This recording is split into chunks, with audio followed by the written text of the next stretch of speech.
I'm surprised. Yeah, I love it. Waste. I'm surprised they didn't send someone to at least listen. I would think, huh? Yeah. I'm not worried. Not necessarily. I'm just waiting for it. Right. Maybe they're watching. That could be too. No, that's a good idea. You know, so you want me to unmute the mics. What's that? I raised it up last night. Same place, we just Really? we'll compare notes, see if there's any similarities. No kidding. Armando, I raised that one up last night.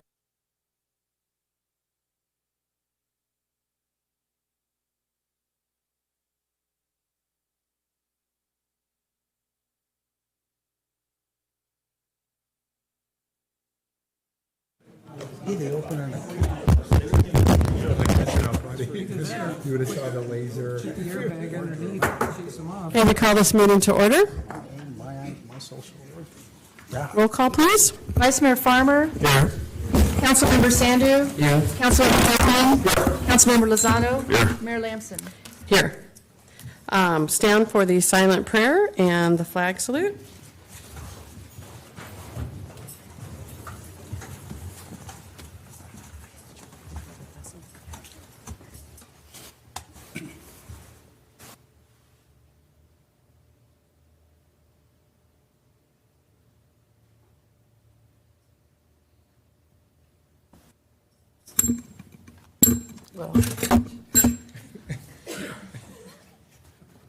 Are there any veterans in the audience? Chris, you want to lead us in the pledge? Allegiance to the flag of the United States of America and to the republic for which it stands, one nation, under God, indivisible, with liberty and justice for all. Thank you, Chris.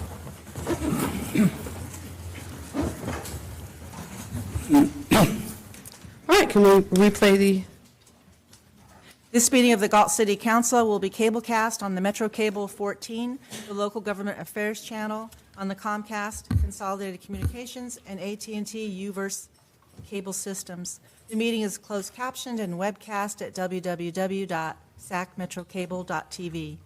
Today's meeting will air Friday, May 10th at 9 a.m. and Saturday, May 11th at 9 a.m. The City Council meeting videos are also archived on the city's website. A DVD copy is available for checkout from any library branch. thank you, Donna. Are there any agenda approval additions and/or deletions? All right. Moving on, we have a presentation, the State of the City Address. Amy Mendez.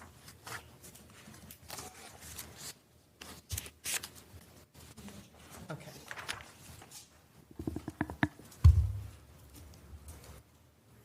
So we had the State of the City address that we are invited to do every year by the Galt Chamber of Commerce. And usually we have guest speakers or it's been put on by the city manager. And this year we didn't have an acting city manager at the moment. So the department heads came together and came to the event and helped put on the State of the City address. And I think it was very successful. It was very well received, and I kind of like that format, so I'm hoping that we're thinking about that for next year. And we call Claire Tyson, the Finance Director. Thank you. Good evening, Mayor Lanson and council members. I'm going to start this out. Let's see if I can do this right. With a brief conversation about the long-range financial plan. So for quite a number of years since the Great Recession, the city of Galt has been dealing with increasing costs and reduced revenue, and has been weathering that storm through the reserves. Through that effort, it's become apparent that we need to do some kind of a forecast planning. So we've developed a tool, long-range financial plan. This tool should aid in decision-making in the future by showing the financial impact of decisions that are made. It's an Excel model, so it gives us a great deal of flexibility, and we can change it as council makes decisions. Estimates of revenues and expenditures for the general fund, which holds the expenses and revenues for the main services provided to the citizens. It also embeds contributions of any fund that needs general fund support. This model uses historical trends, adds known budget revisions to those trends, and then adds projections forward. So it's 4 years beyond the current budget model. So this plan focuses on the general fund because that's the revenues and expenses that support most of the services to citizens.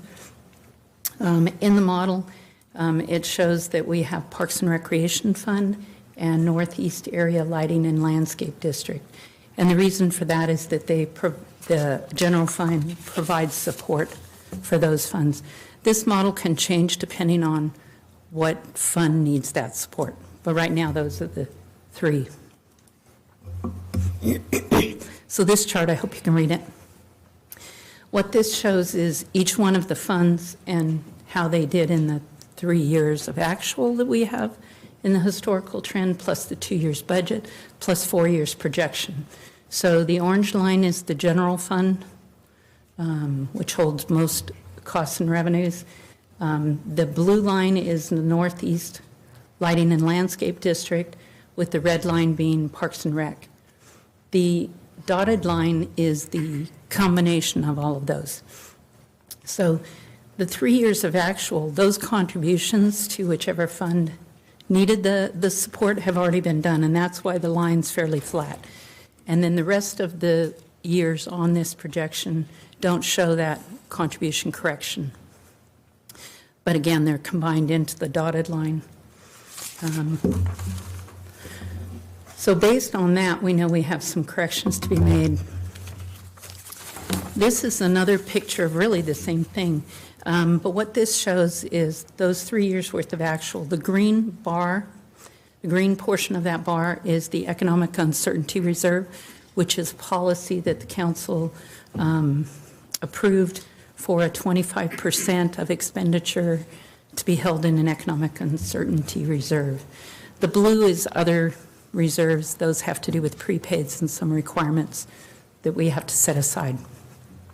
And then the yellow is available fund balance. So as you can see, from the city endured about 3-4 years worth of budget cuts, which means the reserve has gone up. However, those budget cuts, even though they continue throughout the model, we're not assuming additional budget cuts at this point until decisions are made. So what this shows is that let's see. Yep. In 2020, we start eating away at the Economic Uncertainty Reserve if nothing else is done. And by 2024, we'll be in the red. So what this shows us is that there's some hard work that needs to be done. Council's committed to working with us to try and come up with solutions. Staff will be bringing forward whatever financial improvements we can for consideration at council. And that's really all I have for this one. More to follow. So I'm going to pass this off to Mike. He's going to talk a little about Public Works.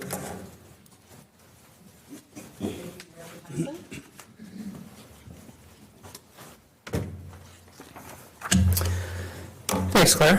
Thank you, Council. Appreciate the opportunity. Yeah, it was really a great opportunity to meet some folks in the community and kind of talk a little bit about specifically Public Works and kind of what we've been up to.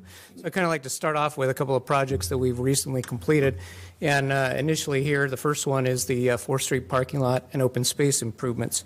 And I got to take off my glasses, make sure I don't miss something. But basically, this was completed at the end of last year, and it included street improvements, landscaping, as well as decorative lighting, and the new promenade area. Collectively, the improvements made will help provide a first-class venue for the city, and has certainly elevated, I think, its small-town charm. So next, I'd like to talk about the South Galt Safe Routes to School project. This was constructed roughly about $5.6 million, and that we got the Safe Routes to School grant, and it was also completed late last year. The project provided enhanced safety features along several roadways in the city, and primarily focused on 3 school sites: the Galt and Valley Oaks Elementary School, and then Galt High School as well. The project included pedestrian facilities such as Americans with Disabilities Act compliant curb ramps at the crossing locations, pedestrian push button activated flashing beacons at the major crosswalks, pavement markings, signing, striping, as well as some pavement work. Turning now to some upcoming projects. Recently, the city secured about $2.5 million from the Sacramento Area Council of Governments to construct what we call a complete streets enhancement project on C Street. And that complete streets, essentially, it means that it covers all modes, whether it's bike, ped, transit, or vehicular. The project limits, as you can hopefully see on the map there, are from 6th Street on the west end to Civic Drive on the east end. We'll plan to start preliminary engineering and environmental work probably later this year, and we will include a significant public outreach effort. Obviously, it's a major corridor, and we want to work with everyone to help identify what types of enhancements this project actually ends up including, as well as trying to identify and minimize the impacts to property frontages. The next upcoming major effort that we've got on our plate is a transit operations and maintenance facility.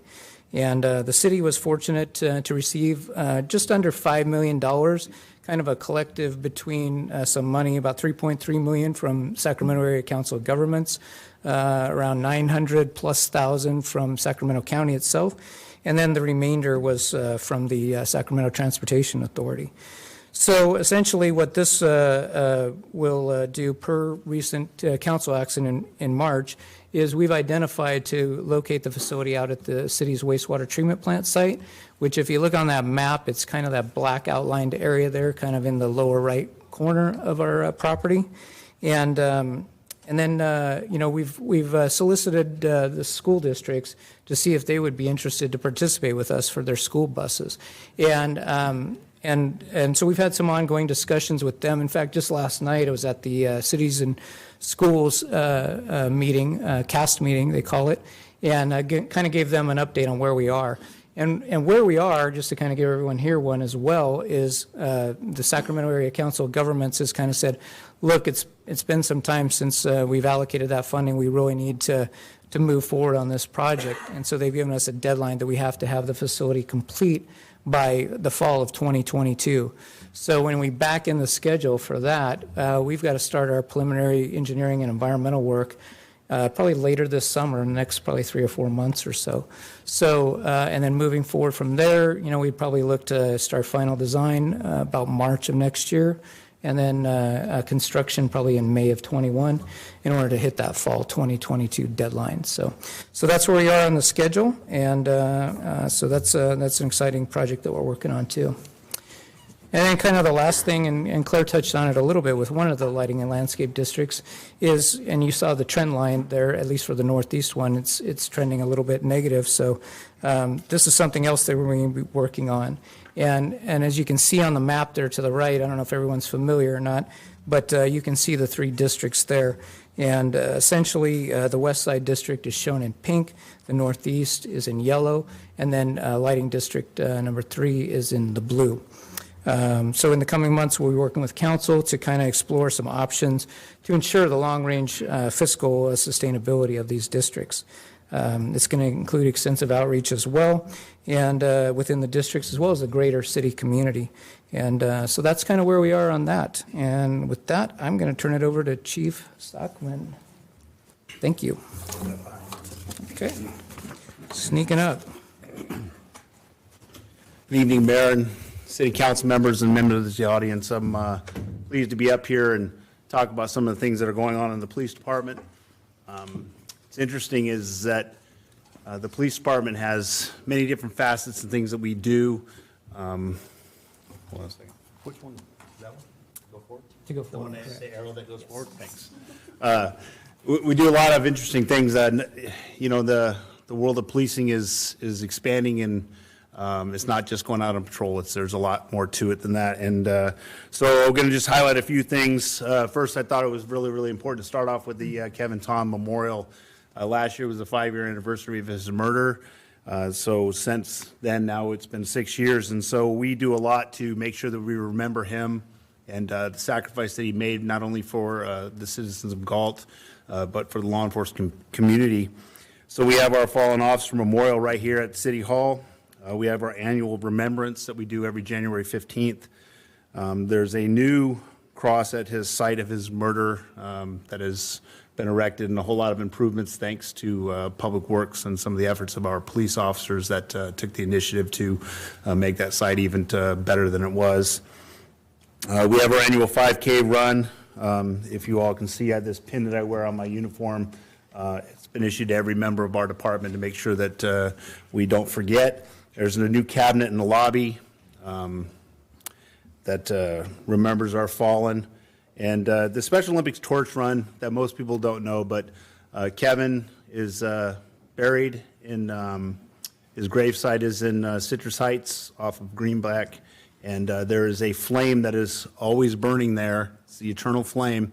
And that's where that torch for the Special Olympics torch run is lit. The person that sits in my position, the chief, actually gets to light that torch. That flame is kept lit. It goes back all the way down to the Galt through Elk Grove up to Sacramento, and it's ran to the state capitol where the ceremony for the Special Olympics in Northern California and for the state of California is held. And then from there, that flame that is lit, overseeing Kevin's gravesite, is ran to UC Davis where the games are held, and that's where the big torch is lit, and that's all in remembrance of Kevin. Next, I'm going to talk about our CAPS program. They were Business of the Month from, we're really honored to have that. Our CAPS are amazing people that they volunteer their time for the betterment of our city and for the members of our community. They do so much. There's usually about 15 of them that are at our police department at any given time. And they selflessly go out and help and with our patrol, a lot of clerical work, traffic control. They manage our work crew, amongst other things, and run a lot of errands and stuff that if we weren't doing that, a paid member would have to do that. They're all part of our family. We really appreciate their efforts. Next thing is community relations. I can say that Galt has always had an amazing community relations program. In the last few years, we've been working really hard to enhance that. We do a lot of community meetings, events, outreach, one of which is the annual volleyball tournament with the fire department. And then we also we're present at all of the special events and community meetings and Coffee with a Cop. And we also do some unique things where we outreach to different segments of our community, regardless how big or small they are, trying to identify and work with specific issues in specific neighborhoods and with specific groups. And then lastly, our social media outreach has been enhanced tenfold, 1,000-fold probably more is more accurate in the last few years. And that's from the efforts of all of our staff that have been working really hard to make sure the community is informed and we let them know what is and isn't going on within our community. So next thing is leadership development. The big emphasis since in the last few years has really been pushing leadership development, succession planning, and to make sure that we are the best trained police force in the region. So a few highlights that we've done in the last 12 months alone is we have had members of our team graduate from command college, leadership ethics training, post management, lieutenant promotional workshops, critical incident responses for supervisors, tactical leadership, field training officer coordinator, post supervisor school, assertive supervision, fundamental supervision, volunteer staff coordinator, and the last one you can see on the slide is the women leaders in law enforcement. That is a very, very hard course to get into. It's the biggest one in demand in the state of California, and every year I'm committed to sending at least 2 of our staff to that every single year. All right, next I'm gonna skip around on this slide. I'm not gonna go in order. The newest thing that we've done in our dispatch center is our text to 911. That enables any citizen with their cell phones to dial 911 on their phone and text in whatever their emergency is. That helps with the hearing impaired. It also helps with situations where perhaps the person that is in crises can't actually get to a phone and make a phone call. Today's incident in Colorado with the school shooting is a great example of that. It's a horrible tragedy, but if the students were in a classroom and they're unable to make a phone call because they don't want to make any noise, they can text a 911 call into dispatch.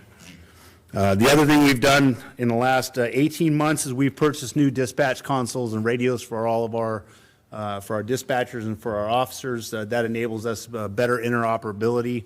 After Hurricane Katrina, that was the biggest issue that came out of that, is the inability to communicate with other agencies. Through this gives us that ability to do that.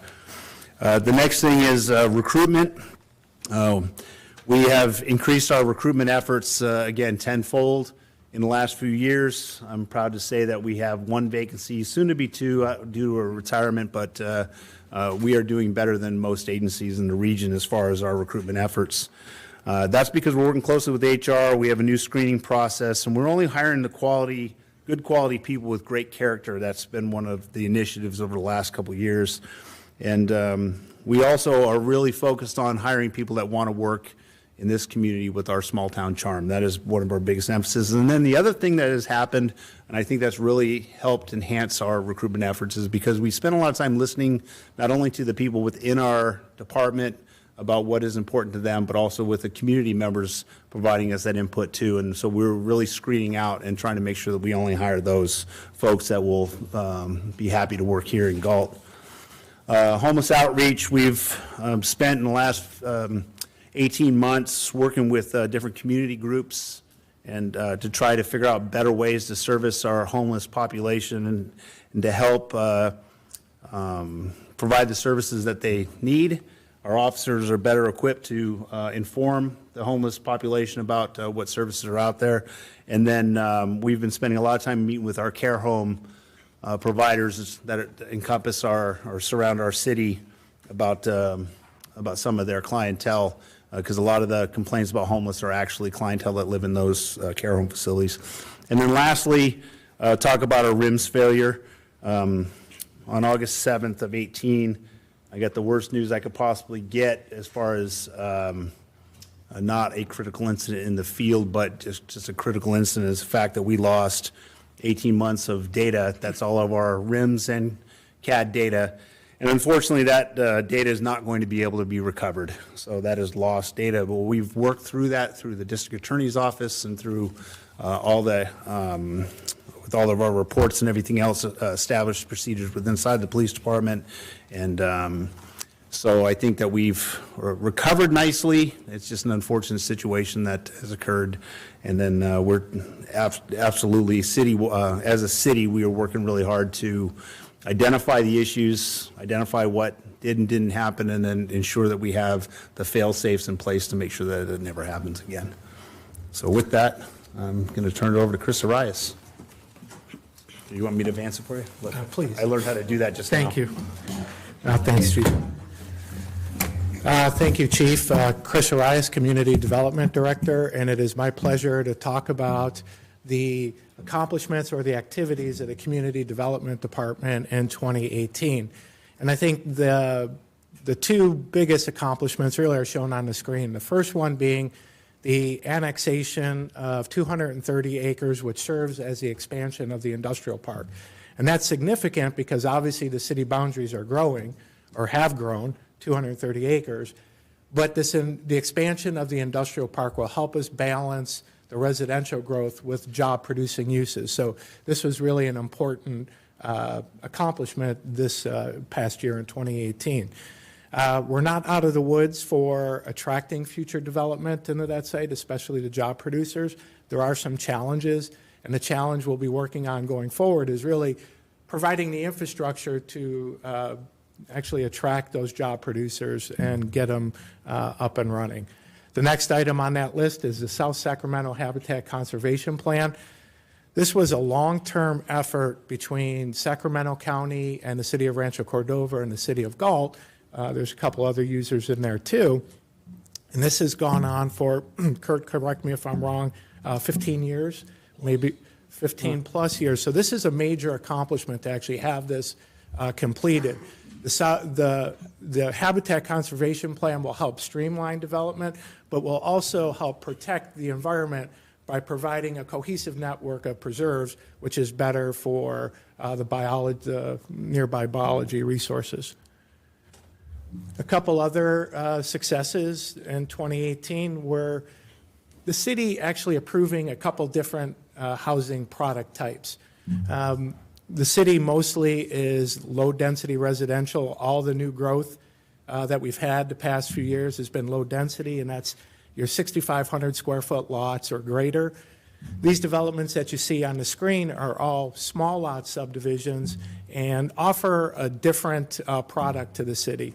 So the first one, Veranda at River Oaks, that's an Elia product. That's at the northeast corner of Walnut and Carillion, right north of Community Park. And then the Greenwood Estates project, that's south of Rite Aid. So both those projects are unique in that they'll offer a different variety for the city. And then Gerbitz Townhomes is small, but it's mighty. It's only 6 units, but it is a great infill project. It's at 7th and B Street, and it's a nice 6-unit townhome project. So we're excited for all of them. Me in particular, more for the infill and the 6-unit townhome project, even though it is small. So on the planning end, we've been very busy. In addition to those projects that I mentioned, we have other housing projects that are in various stages of development, which I'll talk about on the next screen. But building has been relatively slow. So you can see by this graph that in 2018, we only had 38 home permits issued. And that is our lowest total since 2012. So not the busiest year, and certainly not runaway growth. You can see how we've kind of tapered off since our high in 2016. We have, which again I'll mention on the next screen, close to 2,300 housing units in approved tentative map, but they don't all build at once. They kind of stage in, and I would expect to see a little bit better increase in building activity in 2019, but not significantly so, and not more than 2016. So the building permits will trickle in over time. So as mentioned, we have about 2,300 units in approved map. This map of the city shows the location. They're identified by the yellow marker. So I won't go over each one. I'll just kind of highlight some of the bigger projects that are hopefully able to come in the near future. The biggest being in the northeast part of the city, which is Eastview. That annexation back in 2017 included the approval of about 1,400 units. So most of our housing production in the future would come with the Eastview subdivision. Another exciting project that we have coming in the future is the annexation of the Notch. So the Notch area, and the Notch area is this area right here right in the middle of the city, west or east of the city limits, right around Simmerhorn. The annexation area will include everything east of Marengo, then to the city limits. And this is an important annexation for a couple reasons. One, it will really clean off our boundaries, and planners, we really like clean boundaries. But it will help provide better circulation from the new growth in the northeast to the traditional city in the southwest. And the city's often been viewed as two separate cities, where you had new growth in the northeast area, and that looks very different than the traditional city. And that barrier of Highway 99 kind of kept circulation at a minimum. So we do believe that with the annexation of this area and the extension of Carilion and the build out of A and C Street, which is Bossow and Simmerhorn, connecting to Marengo, that the circulation will improve to the old area. So there are other items on this list too. We have some commercial development that's listed up there, and Amy Mendez with the economic development manager will then talk about those projects.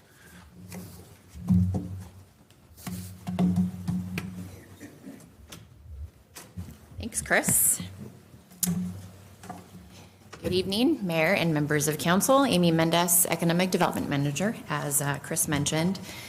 I use this map in economic development and have used it since I started here, actually, really as a marketing tool to show where the residential development is happening.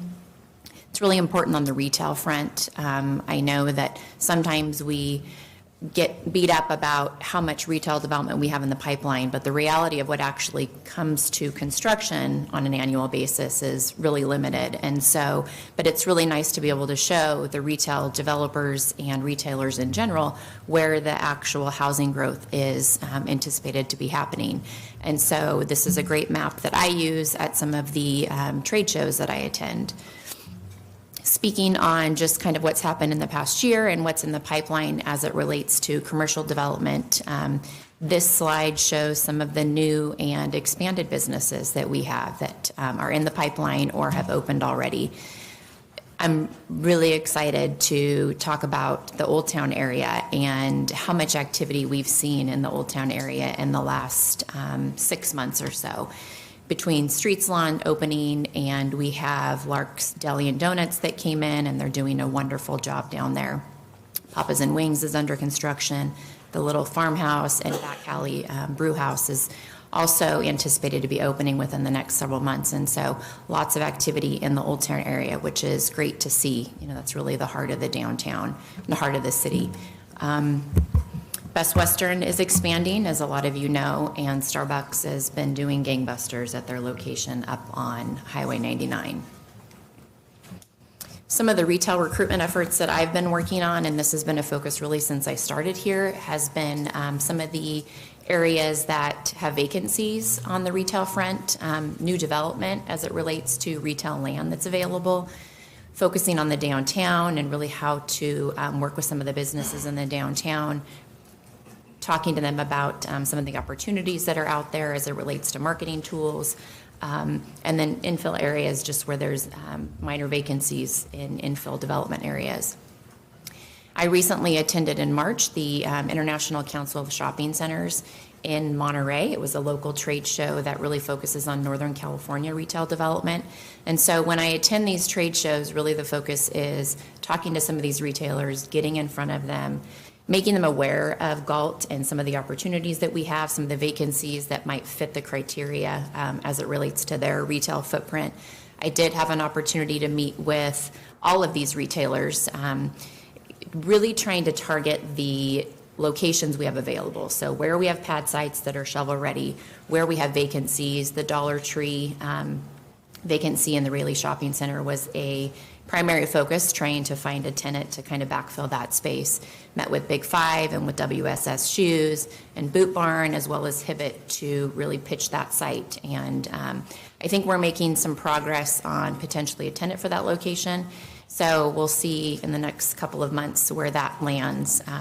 Sonic has been and shown interest in the area. It's just a matter of, as with some of these other users, is trying to find a location. We have really not a lot of pad sites available for development, and so the Panda Express, Chipotle, Dairy Queen, Wendy's, really focusing on the Twin Cities area because that's where we have a pad site or two available for development, so kind of pointing them in that direction. and then following up as we have new properties available. But those are some of the focuses in areas as it relates to retail development and really trying to just put Galt on the radar of some of these retailers. Part of the reason that we focus on retail development, Chris Arias and I in community development really kind of tag team this, is sales tax. That's one of the primary revenue generators for the city. And when you look at this map, this shows a comparison of the sales tax per capita collected in Galt compared to cities like Rancho Cordova and Lodi. And you'll see Lodi is pretty high up on that list, on that chart there, and that really is just the leakage from our community. People that live in Galt are shopping in Lodi, and it's shown here as it relates to the sales tax per capita. On new and expanded businesses, many of you will recognize this glorious hotel, the Royal Delta Inn. This is a picture of the Royal Delta. When I first started here, this was a project that was sort of in the works, and the city had this property in receivership, found a purchaser, a buyer for the project, and this is what it looks like currently. So the project has been under construction for several months now. The Days Inn project is now slated to hopefully open within the next, I would say next quarter or so. Also, next to the Days Inn project is a potential tenant for the La Quinta. So as many of you remember, we brought an item for a fee waiver several months ago for La Quinta as it related to development impact fees. And so the plans have been submitted, and that is actually in the process right now, going through approval through the building department. And one of the reasons we really try to target hotels has to do with the transient occupancy tax that the city collects, another revenue source. Obviously not as prominent as the sales tax collection, but the transient occupancy tax, the TOT that's collected at these hotels, is a great revenue source for the city. So we do try to work with the hotels that do show interest in this area.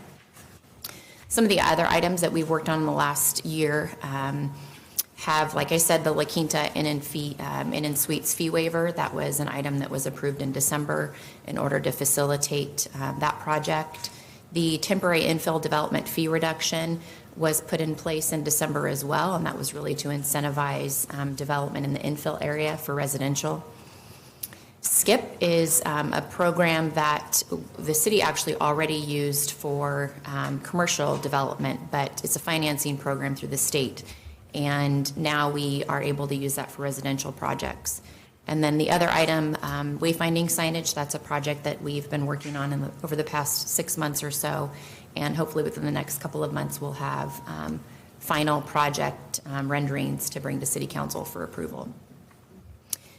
Upcoming this year, the 2019 focus, we've talked a little bit about the temporary infill fee reduction program, and I know council has a desire to look at that for potential commercial uses. And so that's something that I've been working.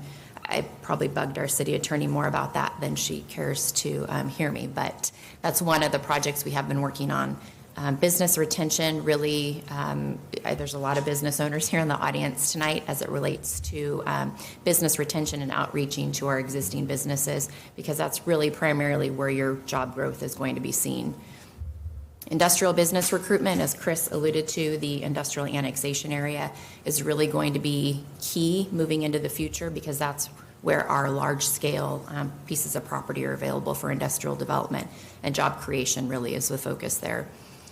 Community engagement and outreach. I know that there's been a lot of discussion about engaging our community in some of the decisions that we're making as we move into the future. So that's and that leads right into our Civic Center Master Plan, which is going to be a big community outreach component that we have moving this project forward. So the Civic Center Master Plan, or the Galt Market Plan, however you, we really need to come up with a key name for this project. But with the Galt Market, obviously it's a large revenue generator for the city. And so over the past several years, there's been, a declining revenue as it relates to the market. The property is underutilized. The Galt Market operates on Tuesdays and Wednesdays, but really is vacant the rest of the week. And there's been a major change in the retail consumers just with regard to how people shop nowadays. Recently, the Community Development Department was able to, they were awarded a grant through the California Energy Commission. And so that grant really, from our perspective, is going to be looking at reuse of that property and how do we redevelop that property so that we can take advantage of the market, also the surrounding areas for highest and best use. And so there's been some ideas about consolidation of government activities, maybe utilizing part of the site for city purposes, including some of the school district offices. One of the items that we've talked heavily about is outreach to stakeholders and wanting to know what the community wants as it relates to this project. During our outreach efforts, and as we've talked about this Galt Market project, the idea was to outreach to some individual architects and engineering groups and developers to try and determine what the best use for this site would be and what would be feasible on this location. And we didn't want to move forward with a master plan and put a picture together that, you know, depicts what the community wants and what the city wants, but having it not be feasible from an economic perspective. And so we have partnered with the Lewis Group of companies, large shopping center developer, residential developer, one of the nation's largest developers, actually. And they are based out of Southern California. We're going to be working with them on this master plan project. This is the entire property that we're going to be evaluating as it relates to this master plan project. And so the blue area being primarily the Galt Market area, as well as the sports complex. Moving forward, though, working with the Lewis Group and doing some community outreach to determine really what the highest and best use for this property will be moving into the future. And with that, I will turn it over to our interim city manager, Tom. Thank you, Amy. Mayor, members of the council, good evening. And so you've heard a lot of the opportunities that the city of Galt has and that are created throughout all of our department. A lot of hard work on the part of the council, staff, members of the community, all coming together to create that combined opportunity. But we do face some continuing challenges in our city, as do many local governments. With our building and facility maintenance, we have quite a few deferred projects, quite a long list of deferred projects, really around all of our city facilities. To include our parks and playgrounds. This is a city that has taken great pride over a very long time with developing recreational opportunities, both active and passive, for our residents. And we think of Galt as a fantastic place to live, work, and play. But our parks do need, in many cases, refresh. Some of the play equipment that we have in our parks is aging out. We face increased costs in the maintenance of the landscape area of our parks, and so that is a continuing challenge that we will deal with. And to a certain extent, that feeds into the challenge that we have with our landscape and lighting districts. A few of those districts don't provide the revenue that is necessary anymore. They have been around a long time. They have not kept up with the costs of the landscape and lighting costs in those districts. And so we're working on programs to bring to the council for further discussion and exploration that may help assist in creating the revenue streams that we need to maintain those landscape areas. And those are important because oftentimes those are the focal point as you drive down the arterials or as you enter neighborhood areas. And we want to be able to keep those areas up not only adequately, but in a way that continues their enhancement as focal points. The long-term financial stability of the city is important. Claire talked to you earlier about some of the challenges with respect to our long-term financial position. And as we undertake financial decisions on the part of our community, we need to realize that those financial decisions that we make today have an implication a year, 2, 5, 10 years from now.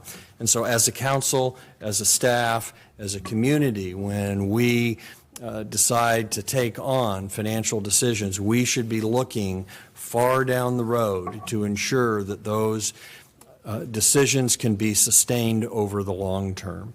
We'll be talking, as Claire indicated, with you in June and July about some of the challenges we have from our, with respect to our fiscal condition, and we'll be bringing to you some options and potential decision points relative to creating a sustainable future for the city economically.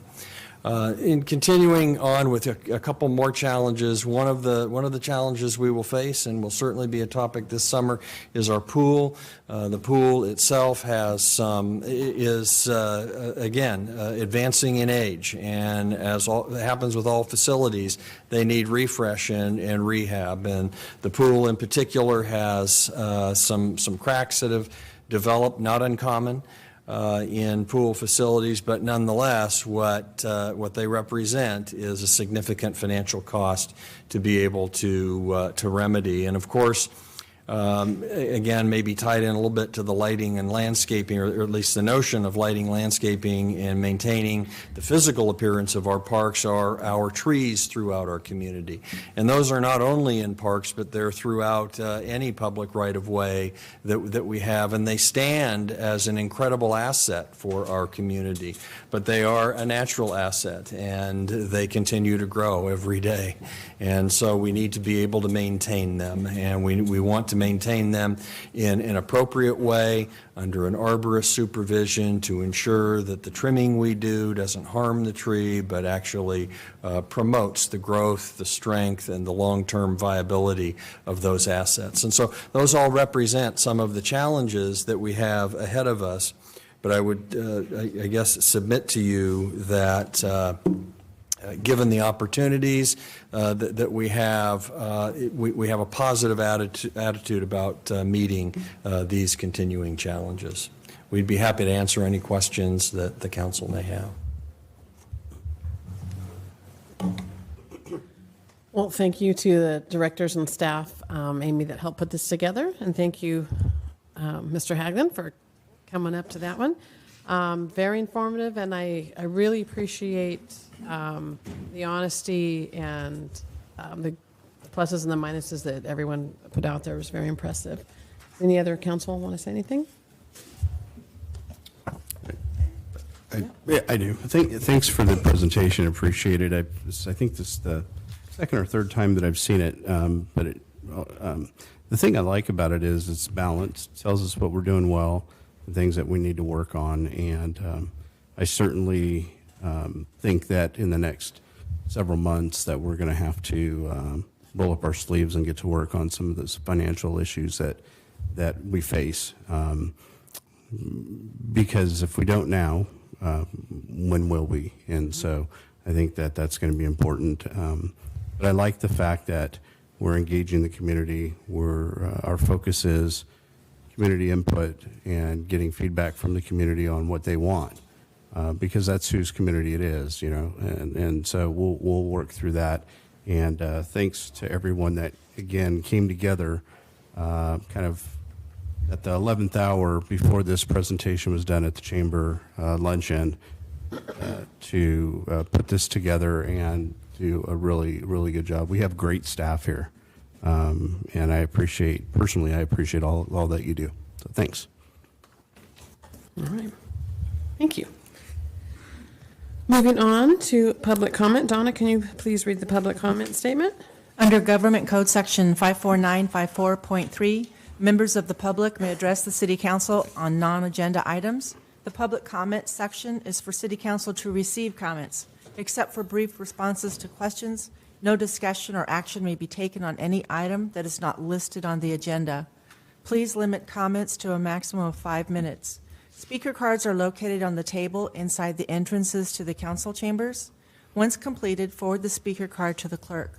Those persons wishing to speak on any item scheduled on the agenda will be given an opportunity to do so at the time that item is being considered. Thank you, Donna. Before we start, I see we have a number of people who filled out cards, about 9, that want to address the council during public comment. So I just want to emphasize what the city clerk noted regarding the public comment section of the meeting. We are not permitted under the law to discuss or take action on non-agenda items, including items brought up at public comment. That's why when one speaker finishes, we move on to the next speaker. We will listen carefully and take your comments, but cannot engage in discussion or debate. So first we're going to have Gail Weber, and then I'll tell you on deck is Rochelle Herendine, and after that will be Kirk Smith, and then Terry Carson, if you guys want to hear. Good evening. I'm Gail Weber. I'm representing the Galt Chamber of Commerce, and I'm actually reading a prepared statement from Terry Parker since she was unable to be here due to a high school board meeting. I am a small business owner, industrial business owner, and residential property owner. Recently, I sat down with a representative from Cal Waste and was told my garbage bill would go from roughly $350 to over $1,700 for the same usage as of May 1st. I had heard there would be an increase, but numbers were never given at meetings or through the city's website. Never in a million years would we have guessed it would be over 300%. I know the state has some new mandates they're requiring, but our neighboring cities have just entered into contracts that exceed the time frame of the new mandates, and the increase was only 2.9%. This is a huge difference from 300%. Elk Grove gives their commercial and industrial owners 5 to 6 waste companies to choose from. Why does Galt only have one that we are required to use? It is a monopoly and leads itself to exorbitant costs to our businesses. What was the incentive for the city to have only one choice for its citizens? For my tenants, I will have to raise each of their leases by $100, and that is with me still absorbing some of the fees. My tenants cannot afford that. One of my tenants asked why they are paying 4 times the amount for garbage at their business as they do for their home. Same garbage and probably less produced. I did not have an answer. Galt is a small town. We do not have the resources of a large population to pull from much larger cities to absorb these costs. Most small business owners are in it with their heart and certainly not to get rich. We are lucky that many of our businesses give back to the community generously with even the limited income a small community affords. It is taxation without representation. I call it a tax because we have no option but to pay it, and we cannot use other companies. When did the city know what the exact increase would be to our businesses? Why was this never disclosed? Not even at the meetings in the beginning. We were never given the opportunity to respond to this, and even if we were, the way it was written, if every business person in the city spoke up, it would not have been enough to overturn, even though we are the ones being affected by the over 300% increase. This does not seem legal. I know the new city council members are probably as surprised as the businesses are about the garbage increase, but I feel confident that if you were in office when this was being negotiated, it would look far different than it does now. I hope that you can fix the mistakes of the past for the sake of our small businesses. We look forward to working with you on righting this wrong. Thank you for your time, Terry Parker. Thank you, Ms. Weber. Rochelle Herendine. Good evening, Mayor and Council. My name is Rochelle Herendine, and I'm a board member for the Galt Chamber of Commerce, and tonight I am representing our members.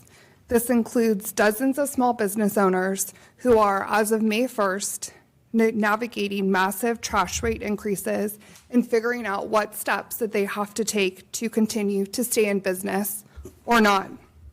Cal Waste is the exclusive trash provider for both residential and commercial here in Galt, compared to, for example, our neighboring city, Elk Grove, who has 5+ waste providers that businesses can choose from and rate shop, more of an open market setup.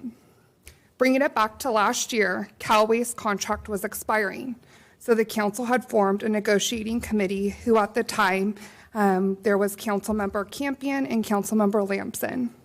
During this negotiation period, comparisons were made on the residential side, comparing current trash rates to new trash rates. However, the brunt of the increase was for our commercial side rather than residential. To my understanding, on September the 4th, 2018, that was the first time rates were given to the public, but they were never put into context or any kind of comparison. The contract was approved, which then started a 45-day time clock where residents and commercial owners could protest this increase in contracts. However, our business owners never stood a chance. on getting this overturned, because even if every single business owner in Galt showed up to protest it, it wouldn't have reached the minimum 50% that we would have needed for all affected consumers to stop it. Almost an impossible situation for our business owners to get overturned. Fast forward to present time. The contract is improved. It's in full effect. And just to put these rate increases into perspective, one of our local eateries is over a 400% increase. Their monthly bill that was typically around $400 a month is now over $1,900 a month. That's $18,000 a year. Another longtime business and staple in our community was hit with over $50,000 of increase per year. The solutions that our business owners were presented was to create less trash, which is eventually what they're going to have to do by either laying off employees, closing their doors, closing certain days per week, or closing their doors indefinitely. It costs money to run a business, and it costs money to run a city. Both require customers. The city's customers are its businesses and its residents. When businesses shut down, money that generates for our city leaks outside. Our city needs thriving businesses to help generate funds to keep everything going, not to mention the countless programs like Little Leagues, county youth sports, FFA, 4-H, Boy Scouts, Girl Scouts, and our local nonprofits that go to these business owners and depend on donations to help continue to improve our community. So now, council, we ask you, since you got us into this situation, what are you going to do to help our local businesses mitigate this? If the contract is set and we're facing no ability to change the rates, the city needs to figure out where and how they will help. Possibly reallocating the host and administrative fees that the city of Galt receives from Cal Waste, which is about $35,000 per month or anywhere from $400,000 to $500,000 per year. Can that be rerouted back to our businesses? How can we expect to attract more businesses if we can't currently retain our thriving businesses right now? How can you expect our businesses to pay comparable trash rates to businesses that are in the Bay Area? Yet, the city still wants businesses to help produce revenues and taxes. So, council, we're asking you, what are you going to do to make this right for us? Thank you. Thank you, Ms. Herendeen. Kirk Smith?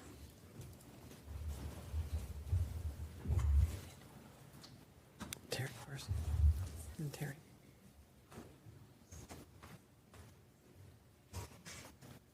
Hello, Kirk Smith, Velvet Grill. You know, most of the people in this room I know quite well.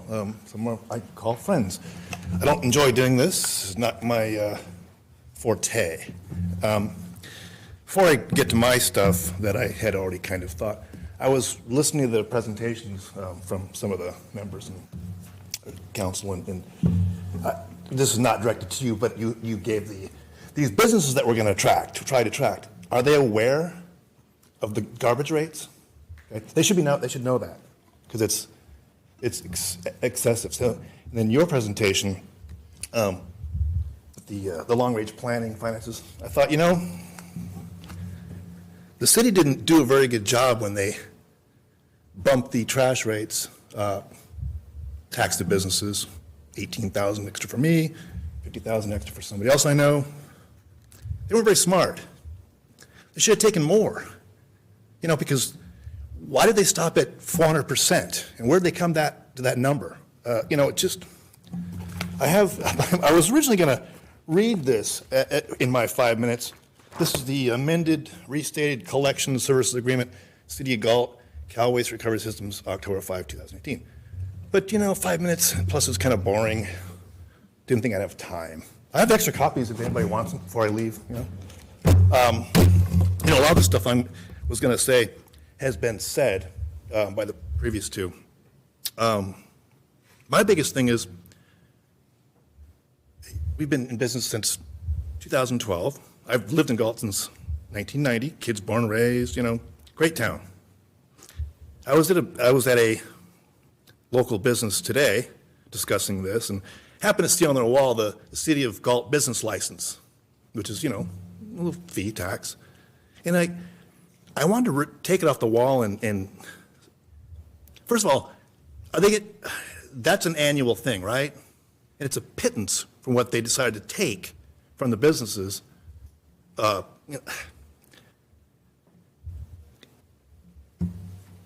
Rachel said, what's this council going to do? And obviously, they need to think of something, because this isn't going away. This is not going away. Believe me, other businesses know this. Businesses that are going to come in this town are already starting to be aware of it. This is going to affect it. It's love this town. You don't know how many thousands and thousands of dollars in donations and direct cash to organizations, clubs, then services we do. That's got to come from somewhere. The city took $18,000 a year. Okay,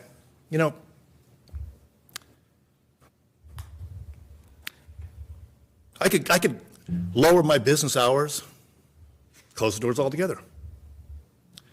$18,000 a year is my increase in trash. Last year, the payroll that we paid to mostly Galt people was over $550,000. Take that away. That affects the community. I'm a little perturbed. Guys got to do something. Okay, thanks.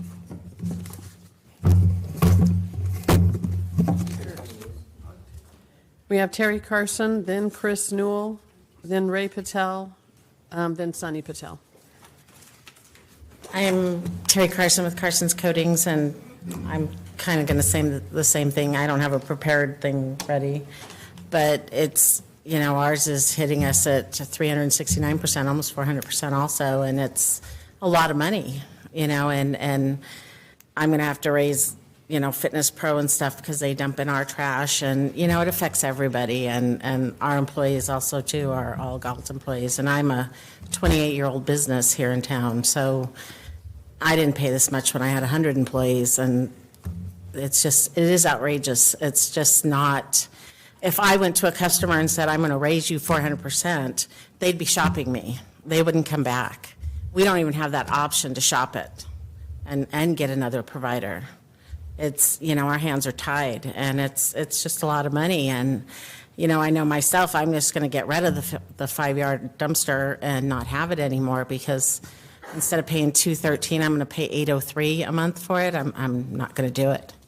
And it's, we got to make cuts, and people that come for donations, that want us to support and stuff, we got to take that from the budget and put it somewhere else now, because, I'm paid for garbage instead of supporting the community. It's not right. It's not right. Nobody raises 400% to a customer. I've never heard of any business doing that. And then the ability not to shop it is wrong also. We should be able to shop our own then. But anyway, I'm angry too. So that's all I have to say now. Thank you, Terry. Chris? Chris Newell? Mayor, council members, departments of head. I haven't been in this building. I've been in business here 24 years. I've probably been in this building 4 times. One's when Judge Hinkey was a judge here and I was on the jury. Wasn't on the other side. 2 was another time that I went to see a city council meeting, and then when I put the city seal up on the wall. So for me to come here today and try to explain how this has affected me as a business, not just me, but all these businesses, right? I tried what you said the other day to raise my rate. I've been raised like 220%. That was my garbage rate. So I feel really lucky compared to the rest of you. So anyway, had a company outside of Galt call me and said, hey, would you come and do some work for Wells Fargo? Sure, I'll send out a bid. But then I tried raising it 221%. I went by another company today, going by and putting the letter on that window. I just want to talk about fair business practice. You know, to be fair, I have to compete against a home-based business. Guess what? He don't have to pay $438 a month in garbage. Guess what? I have to pass that on to the next customer now because my rates have been increased. As I showed you, I didn't get the job when I tried increasing my rates to 221%. Job just went elsewhere. And that's the way it is with your city too. You are allowed to say, okay, if you don't like my services, great. I'm going to go to somebody else. You guys do that to me. I used to do all the banners, military banners in the city. Don't do it anymore. Because they didn't like my rates, they went somewhere else. But with the garbage, I have to pay it. I don't get to go somewhere else.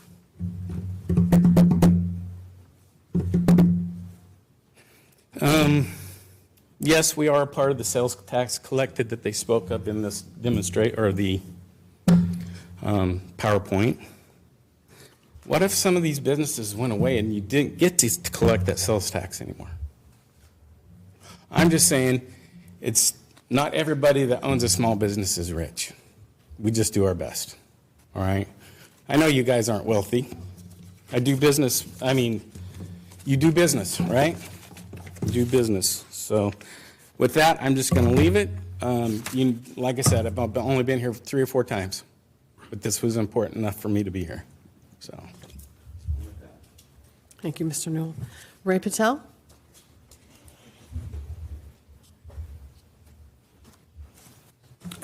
Good evening, all. Good evening. I've been informed on last week of April, a guy named Jeff from Cal Waste, that, hey, this is Jeff calling, and your garbage service right now you're paying $298 for 4 yard. Your price gonna be $1,200. I say, what? For what? 4 yard? Okay, then I'll call Waste Management. Oh, no, you cannot call them. We have territorial right. I say, really? So why don't you call Carlos and the city? City increased the rate, not us. City is mandating. I say, really? So I left a message for Carlos, who directly work under Mike, the public work director. And sure enough, he never returned my call until Mike, with all due respect, he's been very responsive to me and my son, and arranged the meeting with Cal Waste. Until then, Cal Waste never, ever bothered to contact me or come to my business. As they promised, I found out that they will reach out to all business. And until then, we never happened to talk. Meanwhile, me and my son were attending a hotel convention, like Amy Mendez goes to convention to bring the city, and they'll say, oh, come on over to our city. We have this much to offer you. Here, these guys have no tools. You guys are us. You guys representing us. You're one of us going in, sitting in the chair, were voted and elected by us. You representing us, you will look in the back, and not necessarily you will willing to do wrong for us, but not knowing much about business and the situation. I'm an ambassador to 20,000 member strong association known as Asian American Hotel Owner. So I represent from all the way from Al Grove to Merced and going Tracy all the way. I represent now my Sonny represent as ambassador. So when we have issues, we go to Washington. We literally go to senator one-on-one. We contribute to PAC committee, and so we provide fund and we take our problems, and they listen. They introduce the bill, and it becomes a law. It happened within my time. Like for example, 1031 exchange. What it is, if I have a property I bought like 10 years ago, and now that property is of 10 million, I'm selling it. So IRS code allows us to buy a similar property and they tax defer, so pumping the economy. So there's the impact. When we have problem, we come to you, politician, to explain our problem, and you have to listen it, or it don't work otherwise. So we went to waste management, and we say, hey, waste management, let me tell you guys, I'm in a hotel business, so I can give you the best illustration I can. So waste management is a stock exchange company. You might have seen the green, bright trucks in Beverly Hills to New York, everywhere, So it's the best of the best company. It's like a Marriott in a hotel level. And like CalWest is like a budget inn run by individual. Believe me or not, this is the fact I'm telling you. So what makes you think that their waste management won't be in compliance of California state mandated law, and CalWest has so much impact? So I went to Mike, and I've been told, Mike himself told me, they have to invest a lot of money. So what? I'm building the motel, frontage improvement.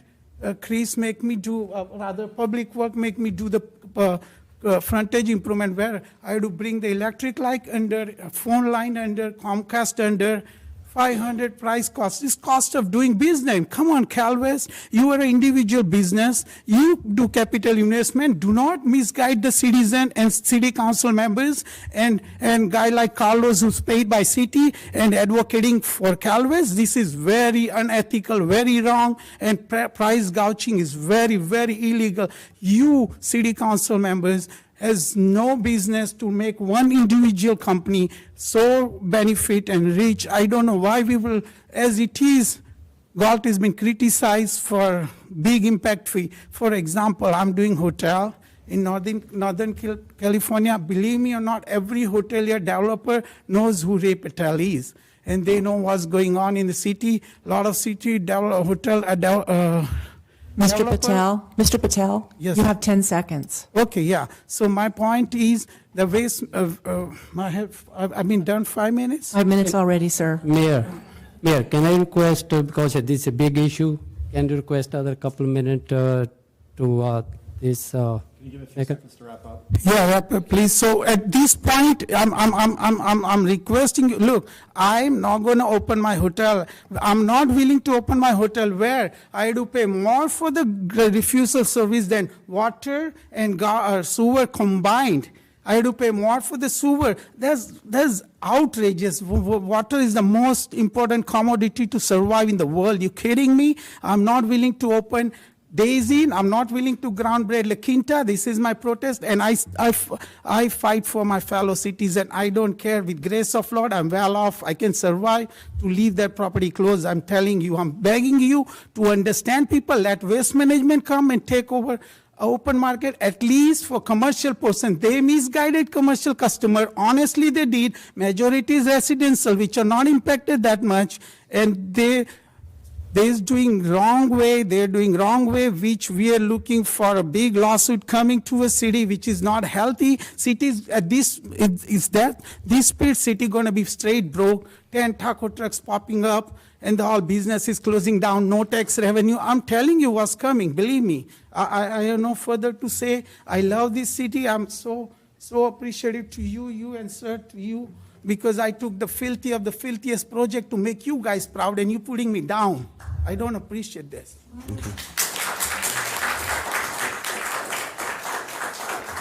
Thank you, Mr. Patel. Sunny Patel, then Lauren Thompson, Pedro Ramos, Catherine, him after that.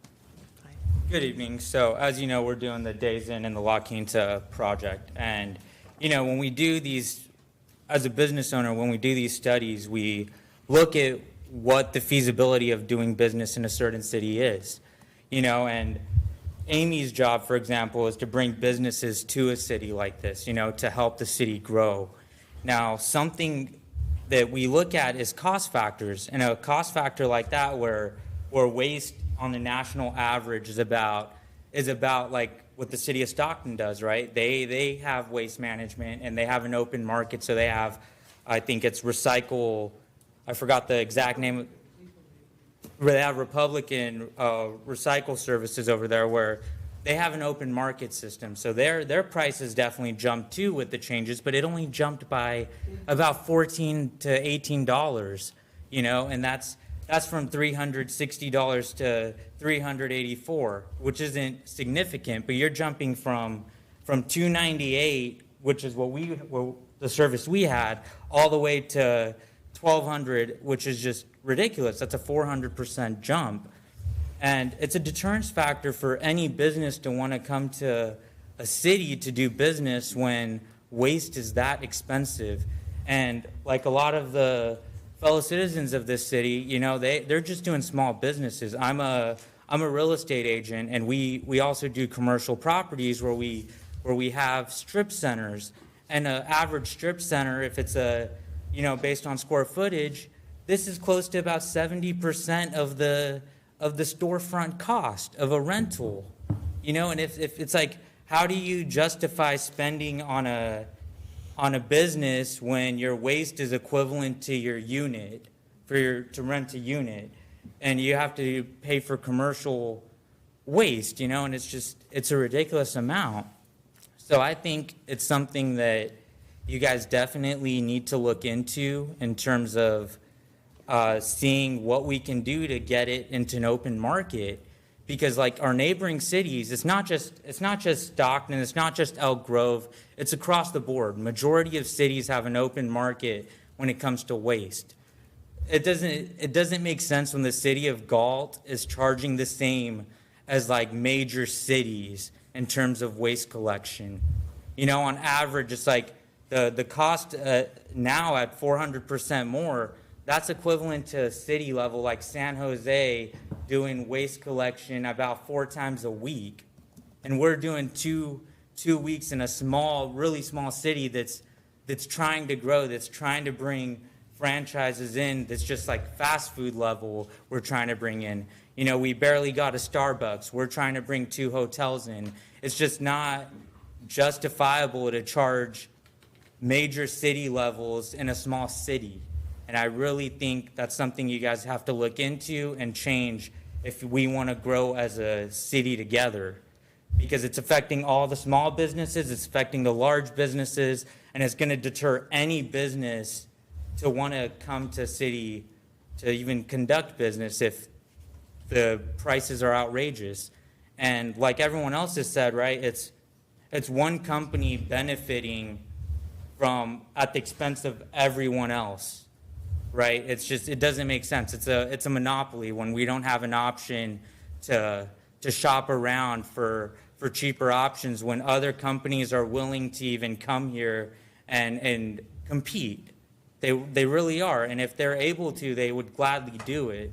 So I definitely think you guys have to look into your options and definitely make some changes here to benefit businesses and to benefit the city in the long term.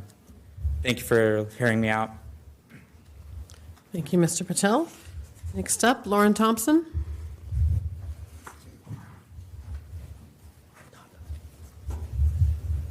Council members, mayor, staff. I got a prepared speech, but pretty much everything that I wanted to cover has already been covered. So I did want to make sure everybody knows that I'm representing Spawn's Cookie Company, and we've been here since 1958 in this town, and I don't think that throughout that history, we've come here to talk about anything of this level. So usually it's a very good conversation. This time I'm not real happy with what's going on. So Spawns has been referenced in a couple of other presentations. We are the $50,000 business. So we have a 4-yard container that they pick up 5 days a week, and also recycle that gets picked up 4 days a week. And we were paying about $780 a month, and they proposed for the same service right near $4,800 a month. So we went from paying about $10,000 to nearly $60,000 a year.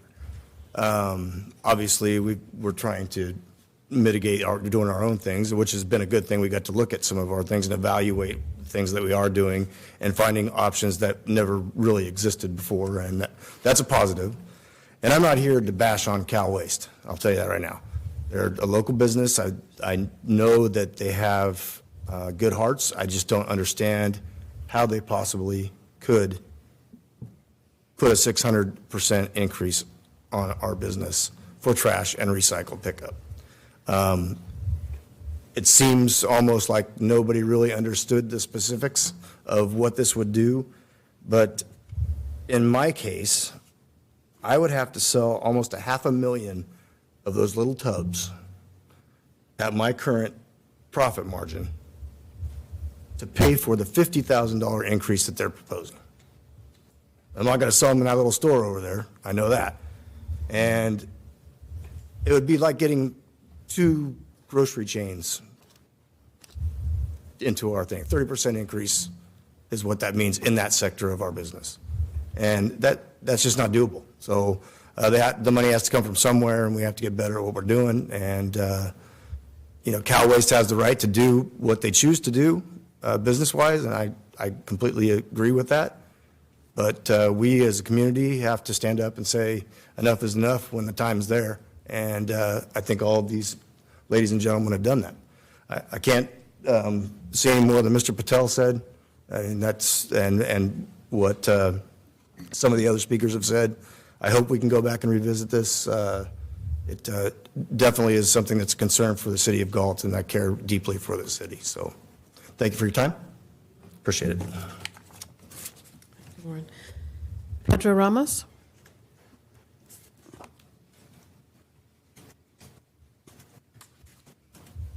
Good evening, City Council members and Mayor. My name is Pedro Ramos with Ramos Jewelers, and I just got hit with $200 increase just on my little business that I generate, I'll say, probably a 10-gallon bag a week. And I got to pay now $250 for me to make those extra $200. I can't. I told the wife, I says, we need to move. We need to move our business.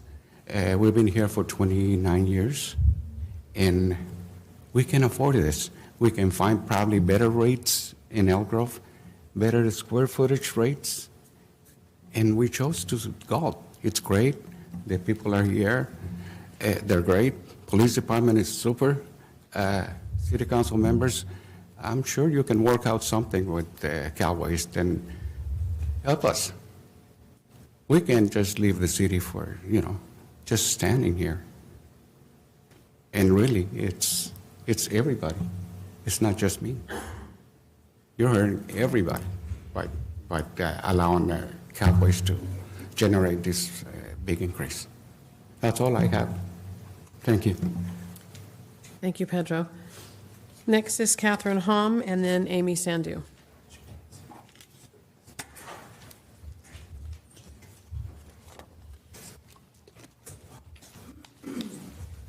Hi, Mayor and City Council members. My name is Catherine Hom. I'm with Galt Supermarket.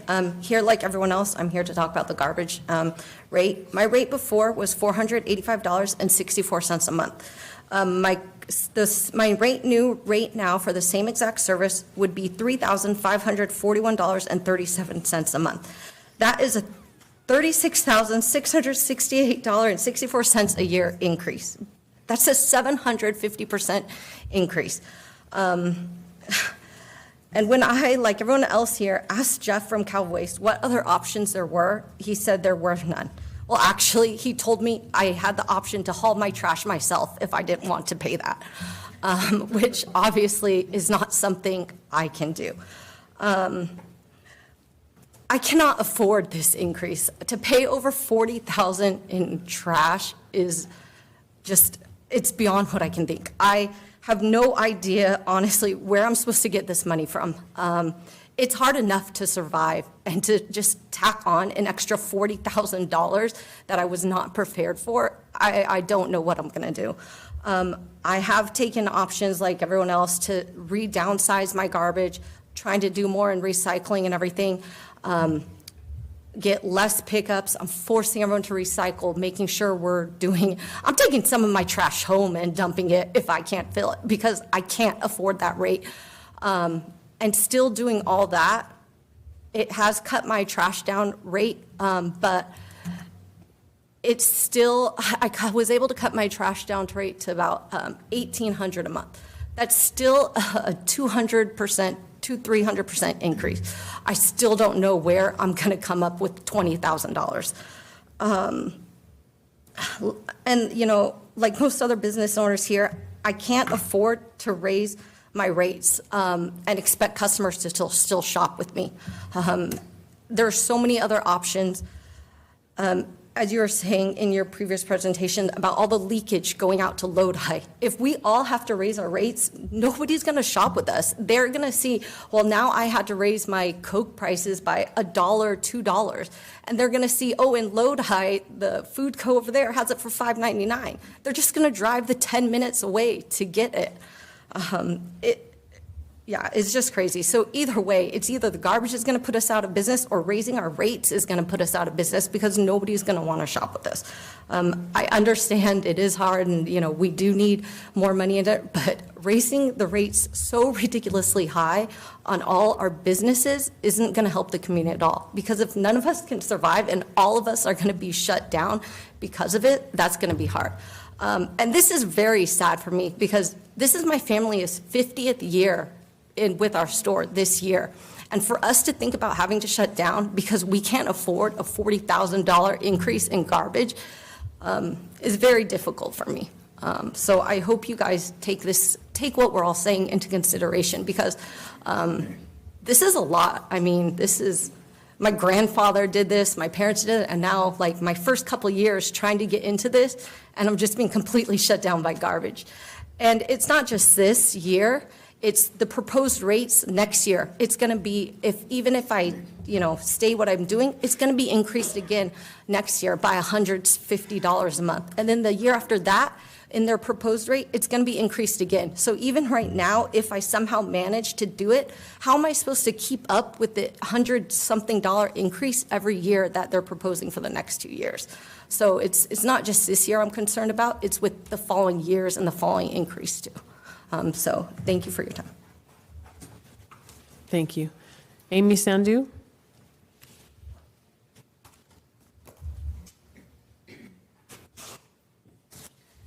Good evening, Mayor and City Council members. I have the same issue as everyone else in the audience. We have increased our rate by 500% in our business, Best Restaurant. We've been a long-term resident and a business owners.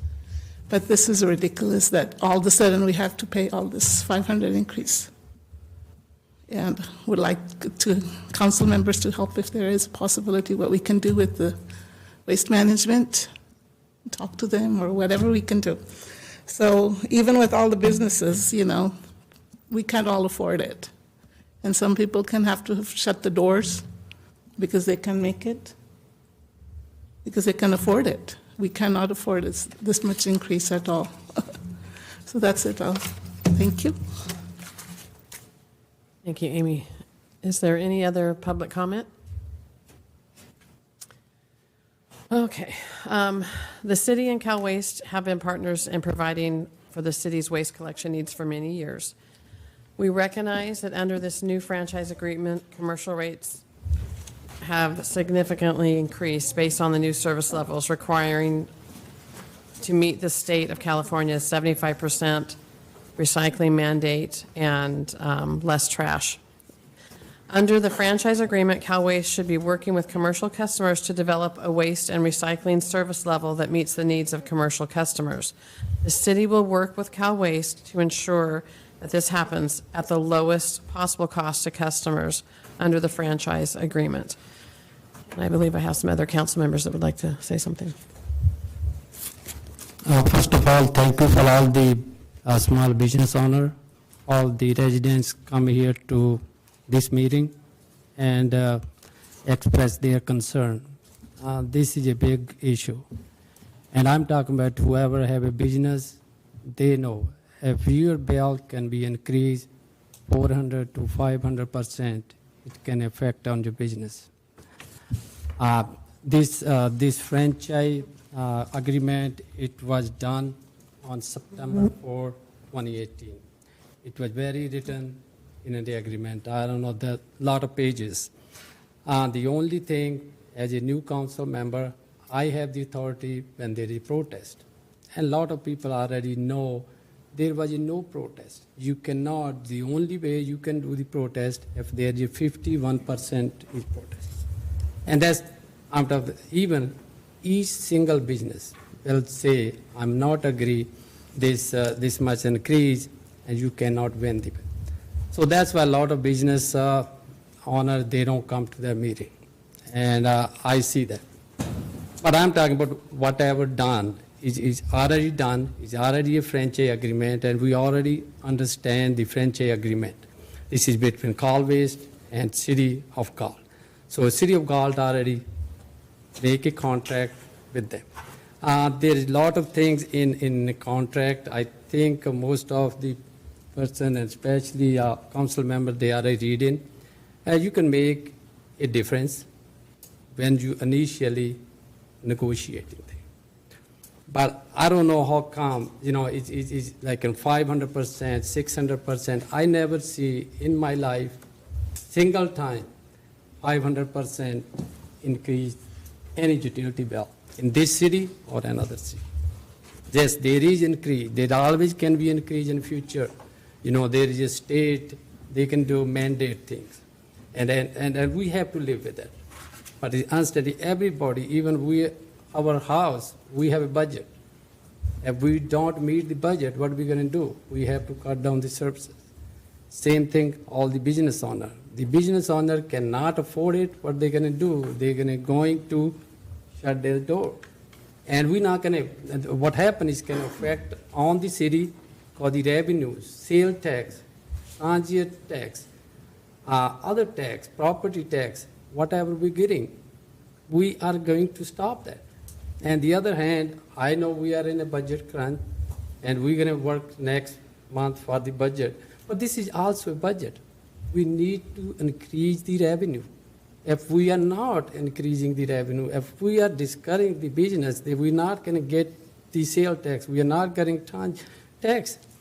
And then on the budget side, we're going to go more negative.